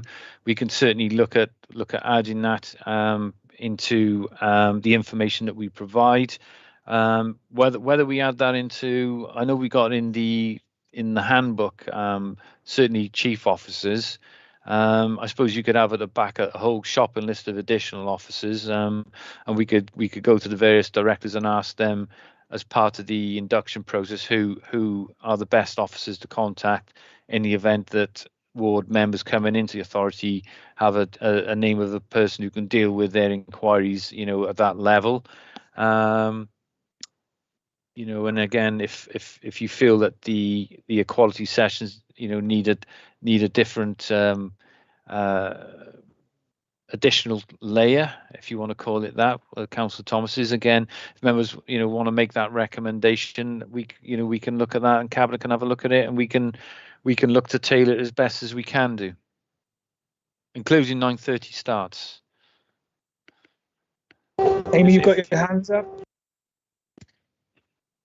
Yes, thank you, Chairman. It was just to pick up on the fact that the induction schedule and induction sessions that you have in the papers for you this evening, they do have the inclusion of an orientation of the buildings, and what we're kind of talking about it at the moment as a kind of speed dating style to on the ground officers rather than just the directors. So the mention of it in the documents doesn't reflect what the actual final product will be, but we have definitely thought about the points that you have raised now, and we are looking to improve them considerably for the next time round. Thank you, Amy. Mark, you've got your hand up. We'll make this if possible. Yeah, well, I was just making a small additional point about a lot of members are governors or will be school governors, and I think that's important about understanding their role as a school governor, and also about powers in relation to that. I think that is important, because one of the areas where a lot of members do get involved is admissions as well, and appeals to admissions. And I think that is something that lots of members get involved with. I've certainly been involved in that over time, and I wonder perhaps a degree of training. Again, it's about expectations in dealing with officers, and also head teachers as well. How you deal with head teachers, that is also important, even as a governor or not as a governor, because a lot of us have got schools in our own wards, Thank you, Mark. I mean, the question I'd ask Jeff is whether, because it's not just councillors who become governors, is that a matter for, is that something that you could provide additional guidance on, or is that a matter for, I can comment. A separate body? That's the question I'd ask, but. Well, certainly school governor training sits within the education service. So, for example, that sits within Lisa Lewis's division, and John Sparks and Jeremy Morgan. So they would be the officers who were dealing with school governors training, and certainly wouldn't be part of this member induction programme. We can make a note of that. We can pick that point up as a separate aside, as Mark has alluded to, and make the point that they need to factor in some training for potential new governors if and when they're needed post May next year. Off the back of the discussion we've had, then, can I suggest? I mean, you made a note of those points that were addressed, and you've kind of responded to them one by one. Can we pass that on as feedback of committee and sort of that's how we deal with this item on the agenda? Is that people happy for that to be the case? That we pass that on as feedback from this discussion? We ask them to take on board those observations that have been made, as opposed to specific individual recommendations. Brilliant. Okay, Karen, you've got your hand up. I just only wanted to make the point, really, Chair, that I think Councillor Wilson has mentioned about the importance of governing bodies and members being members of them, because I do think that not all members are aware of. Sorry, Chair, I cannot hear any of that. Oh, sorry. Can you hear me now? Fine. Can you hear me now? Sorry. I was just going to make the point, really, in relation to what Councillor Wilson said about governors, because I do think sometimes members come in and don't understand or appreciate that they may be appointed as a governor, an LEA governor, and how that does affect their voting rights and things, during meetings.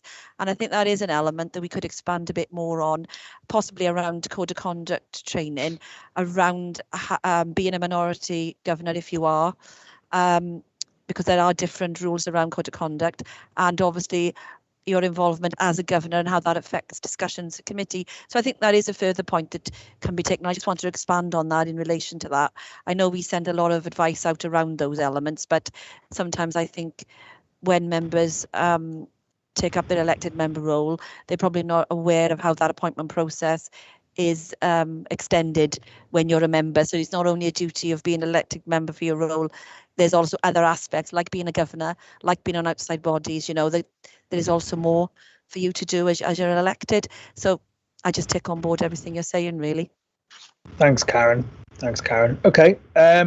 With that in mind then, are we happy to move on to item 7, which is the annual report?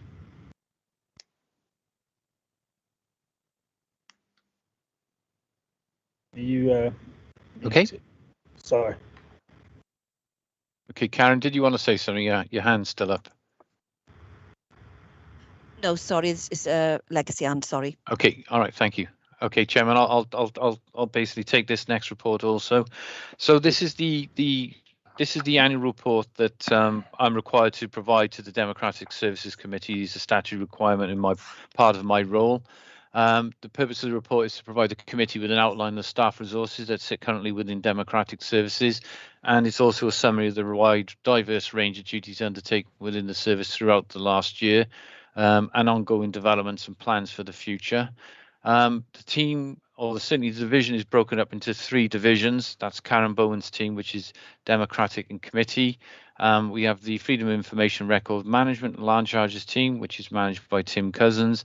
And then I'm also responsible for, as the statutory proper officer for the council's registration service, and that's the births, deaths and marriages, all of which the 3 divisions over the last year have been extremely busy. One reason for land charges, for example, is the holiday on stamp duty, and of course the registration service has been operating in the offices throughout the pandemic, dealing with COVID deaths. So that team and the other team have been very, very busy over the last 12 months. As I said, in terms of Karen's team and my role as and function as the head of Democratic Services, is to obviously make sure that in my role I comply with the requirements of local government measure, and taking you through the report. The main attributes of the team are set out in paragraphs 2.8 of the report in terms of the work that's undertaken. So in addition to myself, we have Karen, and then we have the remainder of the team. And of course, we have the Cabinet Office sitting within Karen's function, and we have the Mayor's function also sitting within Karen's function. Also, we have some administrative support. And during the pandemic, 8 out of the 10 members of the team have worked home, and 2 members of staff have currently, all the way through the pandemic, have been present in the offices, and that's primarily to do work around outbound mail, inbound mail, and also to deal with those agendas that need to be printed from September-ish onwards. In addition to that, just to let you know, whilst officers have been working on, 2 of the team are agreed to be repurposed, and that's because some of the strains placed on other service areas. So one of the team have gone to IT support one of Nick Wheeler's team, and the other colleague within the team has also gone down to legal services to support the work that is ongoing down within Debbie and Victoria's team. So a summary of the work is I've undertaken over the last 12 months, which includes ongoing work and initiatives, in which the section of actively engaged is set out in paragraph 2.10 onwards.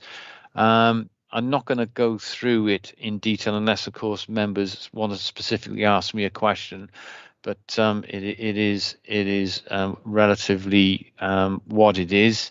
Paragraph 2.10 specifically covers off the stream of work that Karen and the team have been linked and working with in regard to the WAO action plan. Now that work has been fed through the chairs and vice chairs group and onto corporate performance and then onto cabinet, and that work has been well documented in terms of an audit trail. So that work has been a steady stream of work as a consequence of the previous WAO inspection. 2.11 provides an overview of the other key work undertaken during the last year. which includes the work that your members are considering now, and also the member handbook coming up next. And in terms of additional work, other areas highlighted relate to work that has impacted on the team as a consequence of dealing with the challenges linked to COVID, and obviously the new requirements of the new Local Government and Election Wales Act, which has required considerable amount of work being done on things like hybrid meetings, remote attendance, certain changes to governance. There's actually an action plan that's currently in train, which has been reported to Cabinet earlier this year. That work has been overseen as part of a working group of officers, which includes myself, Karen, Debbie Miles as the monitoring officer, and other key officers looking at that work feeding through. And that work is ongoing, and it's going to take up considerable time of the team as we move forward to May next year, because some aspects of that legislation have yet to be enabled. We're still waiting on the guidance and regulations from Welsh Government. And then paragraph 2.21 onwards picks up some of the analytics that come from public speaking at planning and scrutiny committees. And if you recall, in my last annual report, we started to report this information, and we will be doing that going forward in the future. But it gives some members some insight into what is going on in terms of public engagement. And then the latter section talks about some of the activities that myself and the team have been working on, and that's also picking up the themes around dealing with the pandemic, dealing with the hybrid requirements, starting off at meetings and making sure all the necessary procedural governance arrangements are being signed off and in place to the satisfaction of the senior leadership team, and also touching on the PDR process for 1920. That took slightly longer than I anticipated to get that completed for various reasons. Some of it was my availability that didn't fit in with other members' availability, and getting the opportunity then to sit down and talk to members. We did have a training needs analysis prepared from that process, but of course, when the pandemic hit, there's no way we could enable that. And certainly we've been working along the lines of doing that. In terms of the training that you see in the report that has gone on since September-ish, for example, providing chairs, development around managing virtual meetings, for example. We've provided that. We've also done other aspects of work in terms of trying to support members around what they need to be skilled upon going forward with those new challenges. And I just wanted to say it's probably right to commend all members during the pandemic, because let's be honest about it.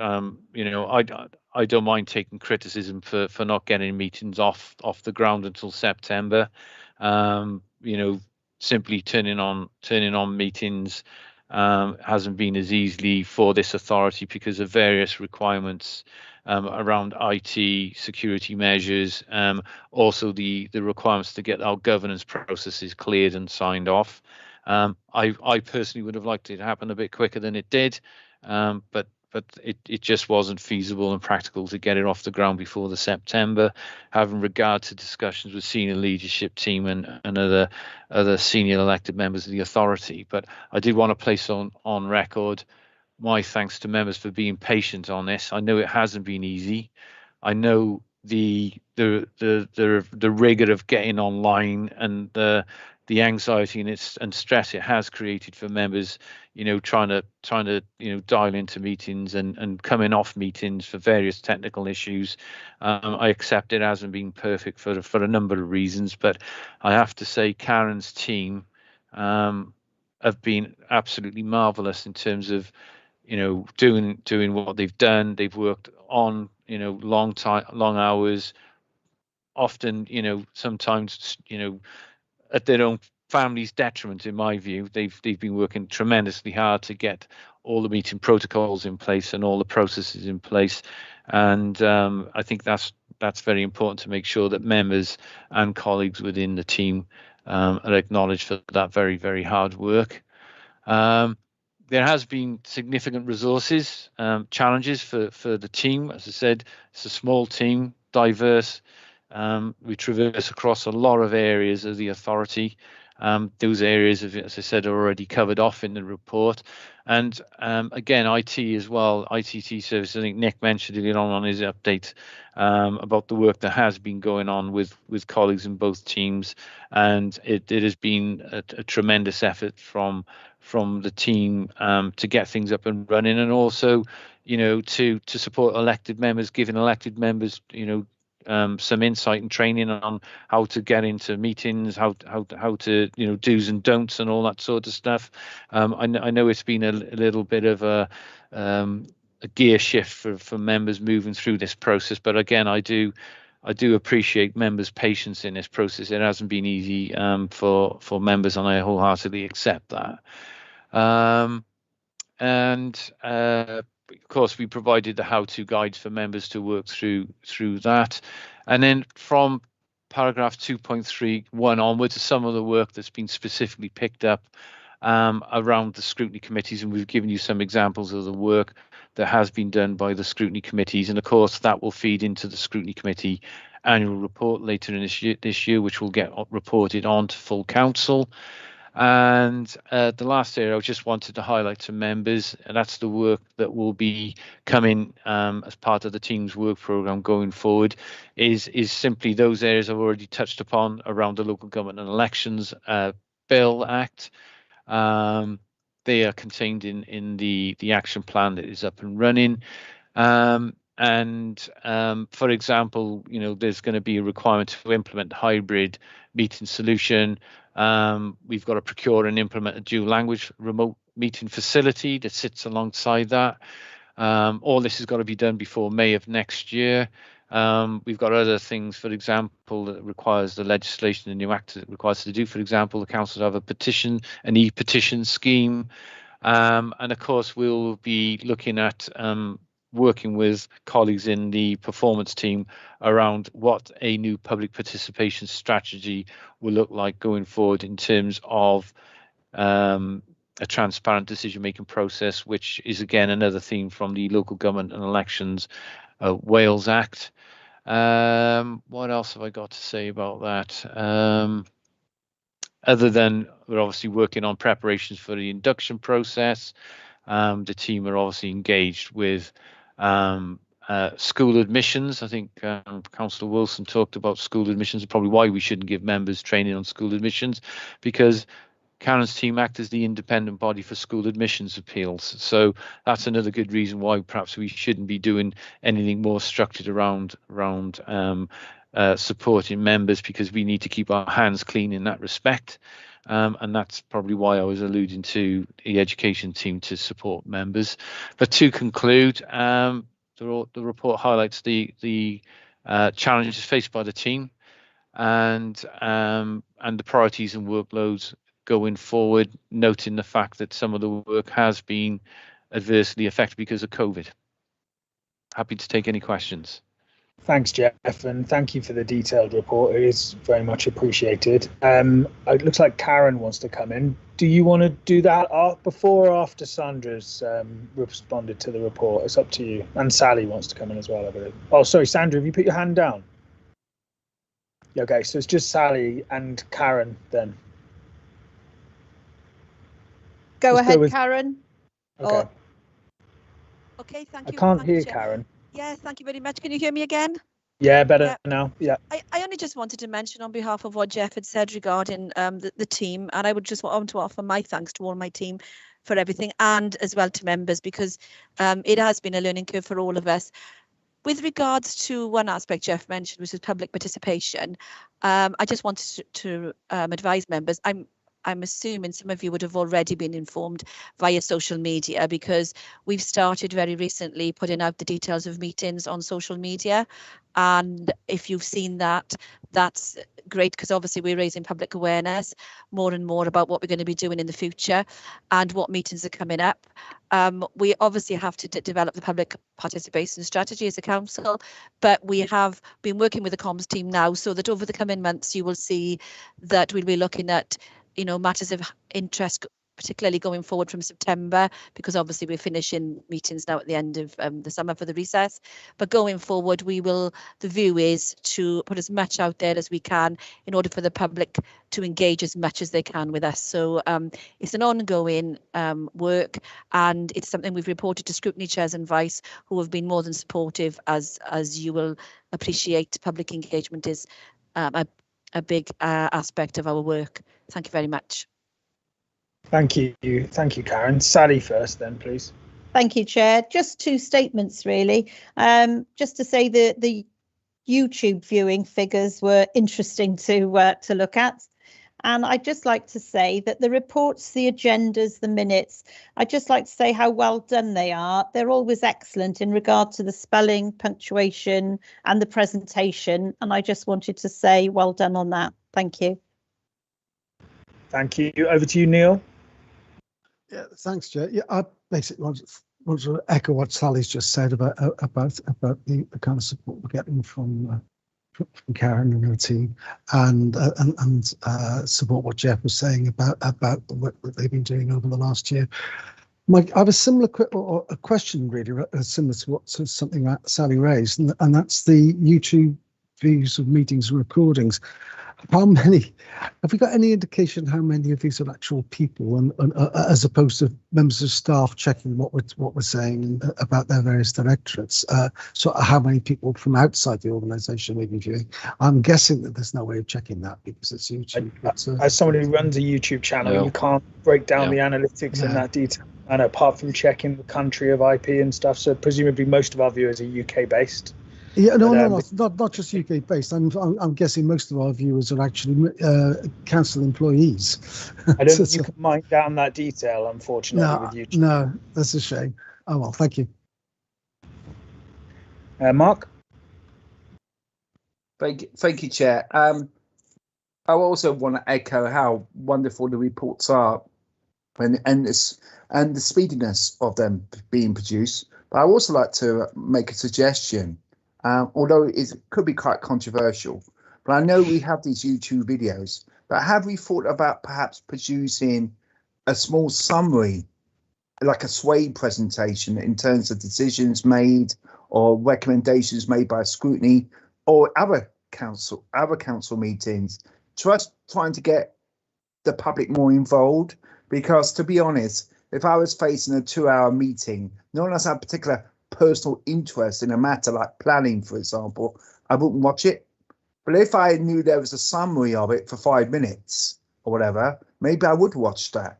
And perhaps maybe could we look at that? I mean, maybe we can't because we're editorializing things, but I just wonder perhaps could we look at that perhaps? I come back on one thing you just said there, Mark, which might be useful and perhaps more achievable without risking editorializing it. Is you can put timestamps in YouTube videos, and I'm not sure whether we do that yet, but you could effectively in the comment box that describes the video, you can put a timestamp at the start of each agenda item, which would make things a bit easier to navigate. So you don't have to, you know, when the meeting's 2 hours long on YouTube, it's a very imprecise rolling bar if you try to move along and get to a certain point. But having a timestamp is quite an easy thing for the person uploading the video to add if they know roughly when that changeover happens to the next item.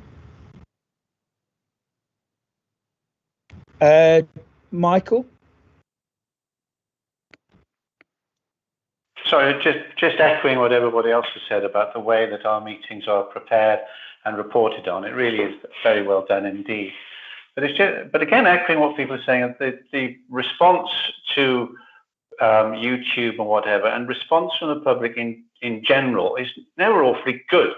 You know, we had the Project Zero consultation report the other day, and I think we had like 130 people had responded out of 130,000.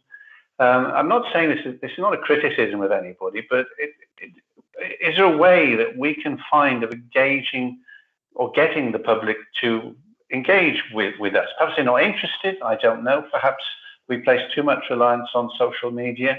I'm not saying there's any answer, but is this something we can look at? Is how do we engage with the people who live in our communities? How do we acknowledge perhaps that many of them are not on social media, the older people or people who just aren't interested in social media, just to explain to people what the council is actually doing, because this council does an awful lot of good things.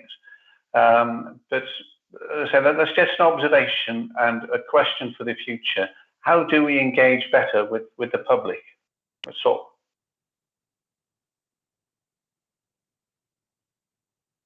Would you like me to come back, Chairman? Yeah, do you want to come back in on those points? I'll just come back on Councillor Morgan's point about engagement. Clearly, the requirements of the new legislation will need a new public engagement strategy. And I'm sure when that's being drafted, that will come to committee and members will be able to feed into that process. In terms of current engagement practices, that certainly isn't sitting under my area of responsibility, and that sits under Tom Bowring's area of policy. But I'm pretty sure, my knowledge is that they do use various methods, not just social media. The authorities has got its own focus groups where the authority will consult with the various focus groups, and I think they're made up of all walks of life, so to speak, in terms of who sits on these groups. But I readily accept that it's difficult to know how you throw a net over the members of the public to make them interested in the first instance, and then engage and want to give feedback. It's always been a difficult one to crack, and I always say is that if you don't hear from the members of the public, you're doing something right, because often or not, as soon as something controversial ends up on the agenda, you will see certainly, if you talk about council questions, members of the public can submit them, and if you take the very planning related areas that tend to crop up from time to time, they always engage with the public. You always get the feedback on it. So it is simply a horse and to water type of thing. And depending on the flavour of the water, you'll get the horses coming along and having a drink, to use that sort of analogy. But going back on the use of sway, certainly with the new legislation, we're now using cabinet decision notices. So there's a very short snapshot of within 7 days. Well, in fact, we don't really use it for cabinet now because cabinet turned around so quickly. But most meetings now should have a decision notice, and that's what we're currently looking to do. So that will be, instead of trawling, and again, a good point, Chairman, about time stamping the YouTube video. I think that's just down to the available time and resources of staff, unfortunately. But going forward, if you remember pre-COVID, when we had council meetings, there was a timestamp facility on those for planning committee and council. So that will be something that will come in with a new hybrid solution. And of course, part of the process of supporting virtual meetings, and I think I alluded to in my comment as part of Nick's update, is that that process will need to be looked at, how meetings produce and how that's resourced, because at the moment, Karen's team is stretched, and certainly Nick's colleagues in IT are stretched with all the various spinning plates that we've got up and running. And I have to say, by and large, my personal involvement with Karen's team has been relatively distant because of other pressures elsewhere within two teams elsewhere within the authority. So that's by and large, a lot of work is down to the credit of Karen and her efforts. With when she needs to, she's been able to touch base with me just to get things shifted and over the line. But by and large, I've had to let Karen do a lot of the stuff with the team to support her to deliver what she needs to deliver. Thank you to Councillor Hanks and to other members for their kind comments about the team and the work that they do, and it is appreciated. Clearly, we'll look to make the necessary improvements as we move along under the new arrangements with hybrid. Thanks, Jeff. And just, I don't know whether this is reassuring in some respects as well. I worked in the Assembly for the best part of 10 years, and the live stream feed for YouTube of the plenary, First Minister's Questions, which presumably, is seen as the biggest political event of the week in Wales, that used to have 4 or 5 people watching it live. And very few more than that over the course of a week, and that was a First Minister taking decisions about the NHS. And if they can't get good numbers, then there is a wider issue around whether people are engaged with political decision making. You can only do what you can do, and top marks for trying the best you can to keep increasing engagement. Just to give you an idea of the resources, I mean, clearly that, you know, the unlimited resource of Welsh Government to get, I mean, the chairman's referred to their plenary sessions. They got four teams that produce their meetings. So that's 4 individual small teams that are directing, producing, supporting members. All of this, going back to the point, is this being resourced? No, all of this we've had to swallow within Democratic, and it's put an enormous strain on the team. And I've made that point to the senior leadership team, because you can't expect staff to build up time off in lieu and then also expect them to be around in the daytime. So it's a double whammy. They're building up time in the evening, or they're claiming overtime, which I don't have a budget for, by the way. So that's a cost pressure within the service, which I've made representations on to SLT regarding that. But there's enormous pressure being placed on the team, and it's a very small team. And, you know, I have to be mindful of the well-being side of things for staff. You know, they've got to have a work-life balance. And as much as I appreciate members think it's a lovely idea to have all your meetings in the evening, I'm just making a plea to members that just bear in mind that staff have families. They're there in the day, and they also got a family that they would like to see in the evening. So, you know, there's also a dimension to that. And with that in mind, I'm conscious we're losing several members to other meetings and perhaps those kind of family commitments. So I don't know whether, Karen, you wanted to come back in. I think we should try to get to the last item as quickly as possible so that we don't lose anyone else. Chair, I wanted to be a bit selfish, really, to give some thanks, which I was remiss of. I wasn't at the first part of the meeting, to Trevor Baker, Nick Wheeler and Andrew Brain in particular for the massive support they've given my team and for how we've been able to deal with live streaming. It's been a really true joint approach. A lot of hard work, and Jeff is right. And thanks to Jeff as well for being the manager who allows us to get on with things. Thank you. Brilliant. Thanks, Karen. Michael, your hand's up. Do you need to add anything?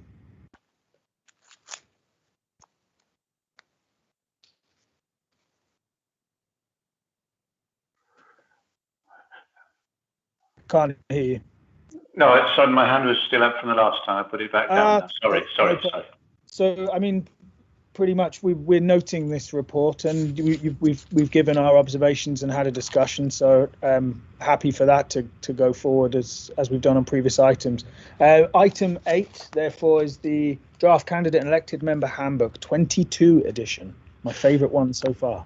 Okay, I've got the pleasure of handing it over to Amy, and I will say that again, just to acknowledge, and I'm always keen to make members aware of the value and the skills and the attributes within the team. And this is a piece of work largely being project led by Amy with the support of the team, but by and large, that the piece of work is Amy's, and I'm going to hand over to Amy so she can take the committee through it. Okay, thank you, Jeff, and thank you for committee for letting me present this evening. You obviously have quite a lot of papers with regards to this agenda item, because what we have provided with you today is the handbook itself, the content as we have at the moment, as well as the project brief, which hopefully gives you a really good overview of the purpose of why we're producing this, but also the last appendices, which is the timeline for how we're trying to produce and publish this.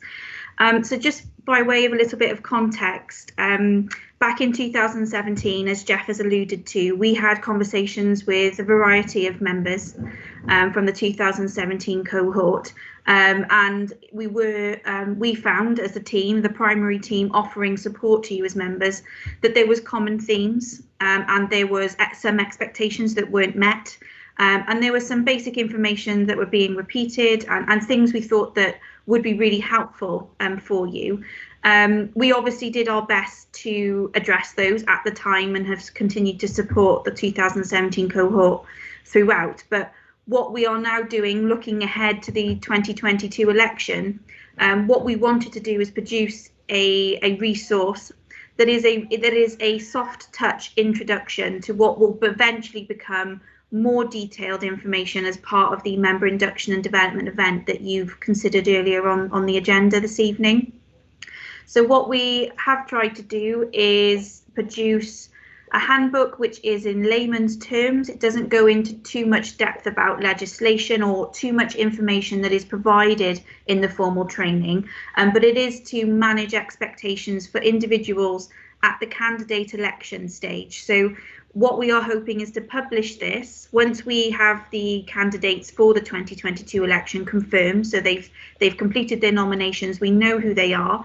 So back in 2017, that was 150 individuals. And obviously that then went down to 47 as elected. But what we'd like to do is give all the candidates a copy of this to start managing expectations and to start building the support and the relationship between Democratic Services and the new cohort as early as possible to manage that. So in an ideal situation, an individual would be able to have the time and the space before the election to read this handbook, to digest it, to speak to us as a democratic team. Then they would be, those that are successful, obviously, at the election will be formally elected. And then they would attend the induction events, which take place on the Monday and Tuesday after the Thursday election. And then they would continue then through the next couple of months until the end of 2022, completing the member development programme, very similar to what yourselves did in 2017. So the contents of the handbook, we created a contents list. We shared that with the scrutiny chairman and vice chairman group. They very quite rightly suggested that we share that with all 47 members in case there was any areas we thought we were missing. And we didn't have any new additions added into that. So we have gone with the contents list as it is. And Appendix A, the first part of that, it gives you the contents list if you wish to refer to that.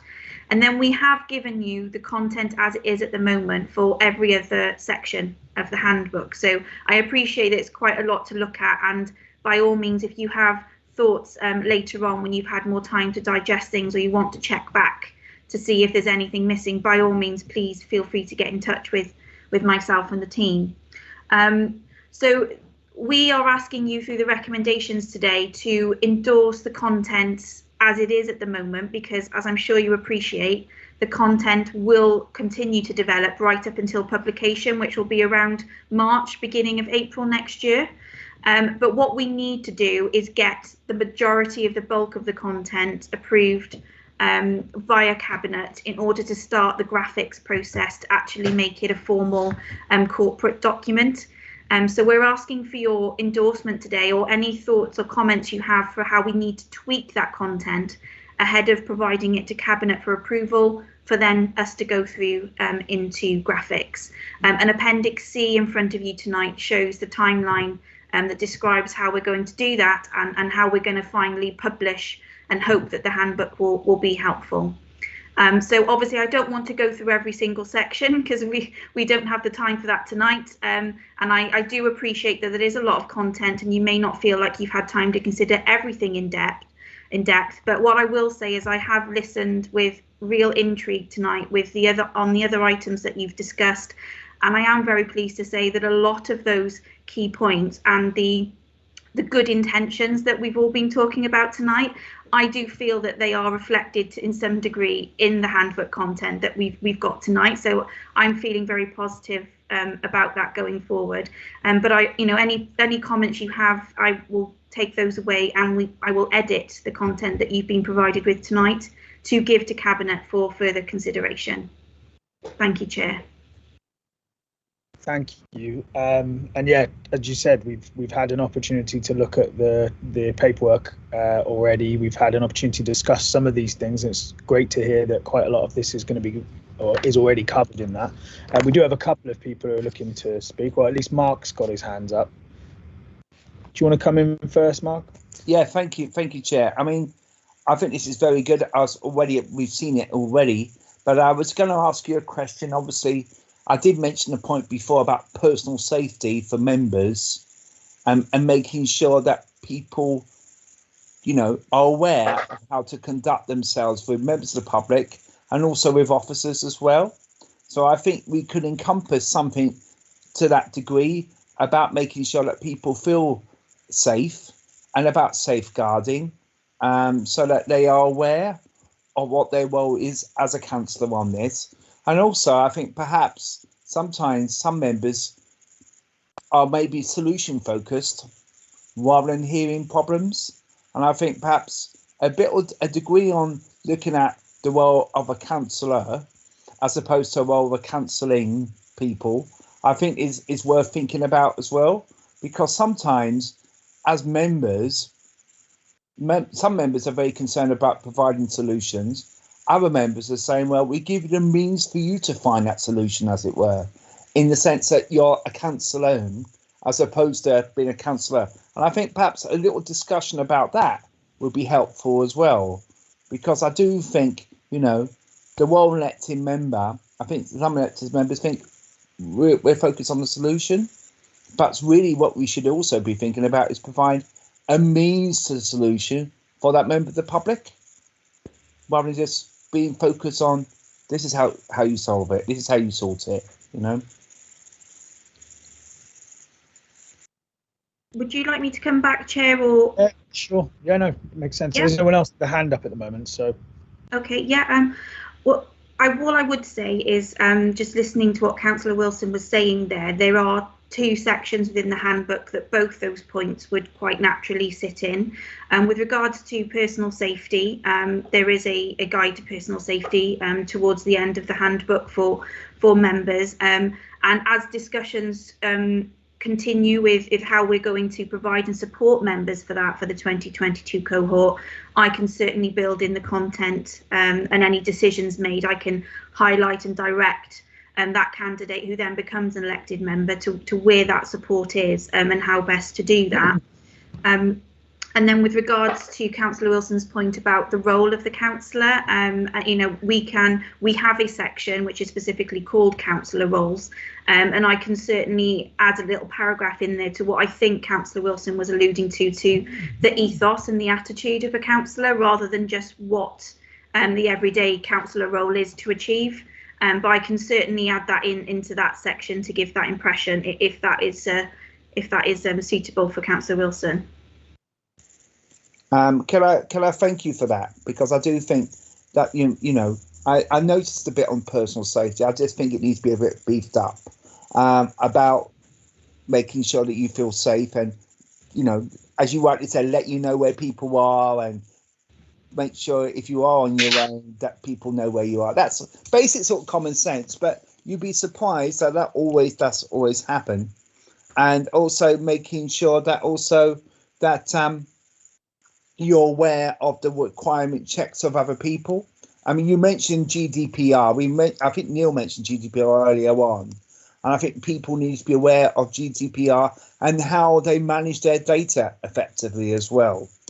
I think that's important because some people may have access to your data, and obviously we've got the issue of personal data and non-personal data, and I think that's something that we could incorporate a bit more in that booklet about making sure you've got good records of information, and also making sure that if that information is no longer relevant, what do we do with it?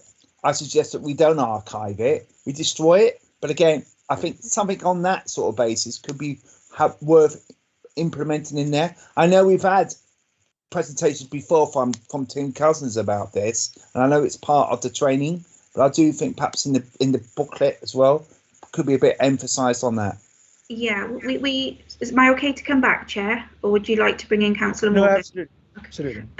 We do obviously have already incorporated the section and the mention of the the general data protection regulations. That is already in the handbook.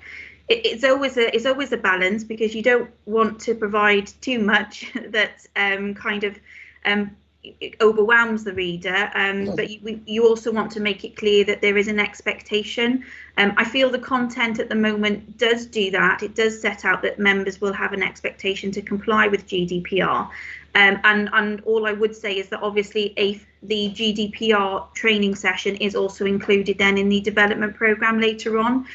So further understanding and how in depth that will go then will be available to the cohort that comes in after the election. But I will certainly have a look at that section and to see if there's anything else that we need to put into that. But obviously, Councillor Wilson, if you have any particular or specific things that you want to add to that, I'd be very grateful for your steer on that. Thank you. And I think it's worth noting that you have had to steer that balance between too much information and not enough information. It's always a difficult task to be bombarded with a lot of rules and do's and don'ts. And whilst we don't want people to be left without enough support and information, you don't want to frighten them to death straight off the bat. I'm also very conscious, Chairman, and part of the reason why we also have a glossary of terms at the end of the handbook content that members have probably had regard to. But I'm very conscious of the fact that, the mention of GDPR may not mean anything at all to somebody who hasn't been in local government before. And it's relatively new. The regulations were updated recently. So, even if you've had some recollection before in maybe in their personal employment in the past, they may not necessarily be as up to speed with the processes that we as a council now have in place. So it's a very fine line of being able to kind of just broaden the fact and raise awareness without kind of worrying them that they have to suddenly have this sort of compliance. Yeah, I mean, and look, as a first timer, I said it before, when we came in and we had induction training, all of you as officers have always been quick to put your hand up and just say, look, if you've got any questions, if there's anything that does concern you, and that support has always been there. I certainly felt it from the start and throughout and ongoing, and I'm sure that there will be specific things that don't end up being covered, but I do think that what you've got here is something that we should get behind, subject to, I'm sure you'll continue to involve it as the process goes forward. Jeff, are you happy to wait till Michael's come in? Michael?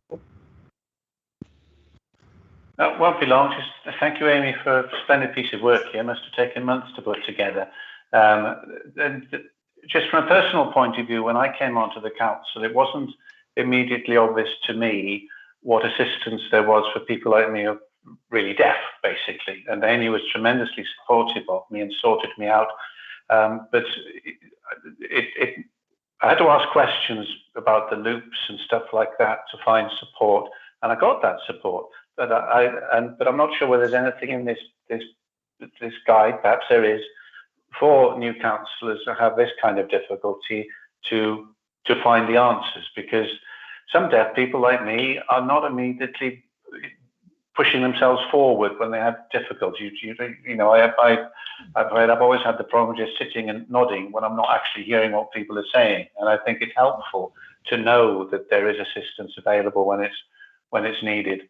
And to be honest, the Zoom system and the Teams system in the last year or so has been a tremendous boon to me because I don't miss a word. But anyway, so that's my observation. To thank Amy for the assistance she gave to me, and wonder whether it can be made clearer in this booklet that the assistance is there for those who need it. Yeah. Well, you will notice, committee, that in various points throughout the content in Appendix A, there are little notes there to say this needs to be updated or things need to be added as planning, and response to the things we're putting in place in response to the 2021 Local Government and Election Act. So as things are developing, we will be adding things in. And one of those points, Michael, is what I hope will pick up exactly on what you're saying, in that we will be offering, as Jeff has mentioned earlier, an equality and diversity questionnaire to members that will allow us to identify any barriers to learning or participation, and we'll be able to pick up and be proactive at being able to reach out to those councillors and offer that support, rather than you having to ask as you did in 2017. And obviously I have made reference to the fact that there are hearing loops available within the council chambers, which will hopefully prompt any readers that do have any hearing difficulties to think, okay, there's some sort of provision there. I need to have a chat with Democratic now to see how that is. And exactly as we did for you in 2017, we would support every member with their individual needs as we're aware of it.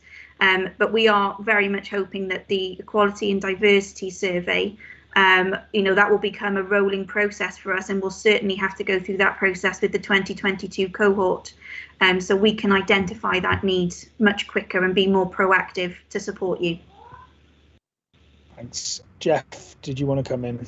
Only just to back up some of the points that Amy's made in terms of GDPR. Yeah, fair point from Councillor Wilson. We could have put a little bit more detail in, but it is, as we said, it's supposed to be a light touch document, and we didn't want to potentially, scare off potential individuals who might be a little bit wary of, the issues around compliance with information. And it is a tall order for members to get their heads around it, because of course you're all individual controllers of data to use in terms of your role as elected members, and when you're dealing with constituents. So the information you hold, your individual controllers of that information. So we didn't really want to scare that off. In terms of personal safety, I omitted to mention it on, but there is some information on personal safety as it stands at the moment on MemberNet in terms of training resource, which links to some very good WLGA documents, and I would certainly and strongly signpost members to that information is currently on that resource pool of information, so they can use, and certainly they can download it and share it with potential candidates they may be working with next year in the election process. The point made by Councillor Morgan regarding disabilities and protected characteristics is a very good point, and yes, we could look to add a little bit more information in regard to that. But I have to say, the Equality Diversity survey that I undertook, Karen actually and Amy rolled it out for me. I think it was the back end of May. I have to say the response was poor. And if we're gonna realistically deal with diversity and qualities, if members don't fill out the survey, fine, but if we only get 17 members of 47 of the authority, and we'll have 54 next year, there's only, again, it comes down to horse and water territory, I'm afraid. Surveys are important. I know perhaps members don't like, I think generally people don't like surveys anyway in most walks of life, but the survey that we're trying to establish is get a baseline, and certainly from next year it'll be very important for post-elections to have the surveys back, and I'll be making my best efforts, and I'm sure the team will be, to get the best response we can do to that piece of information, because it will be pivotal in how we deal with members and support members going forward.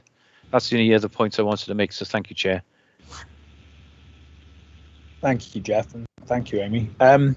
So, I guess having had that discussion, certainly from my point of view, I think that there seems to be broad consensus on the adoption of this draft document.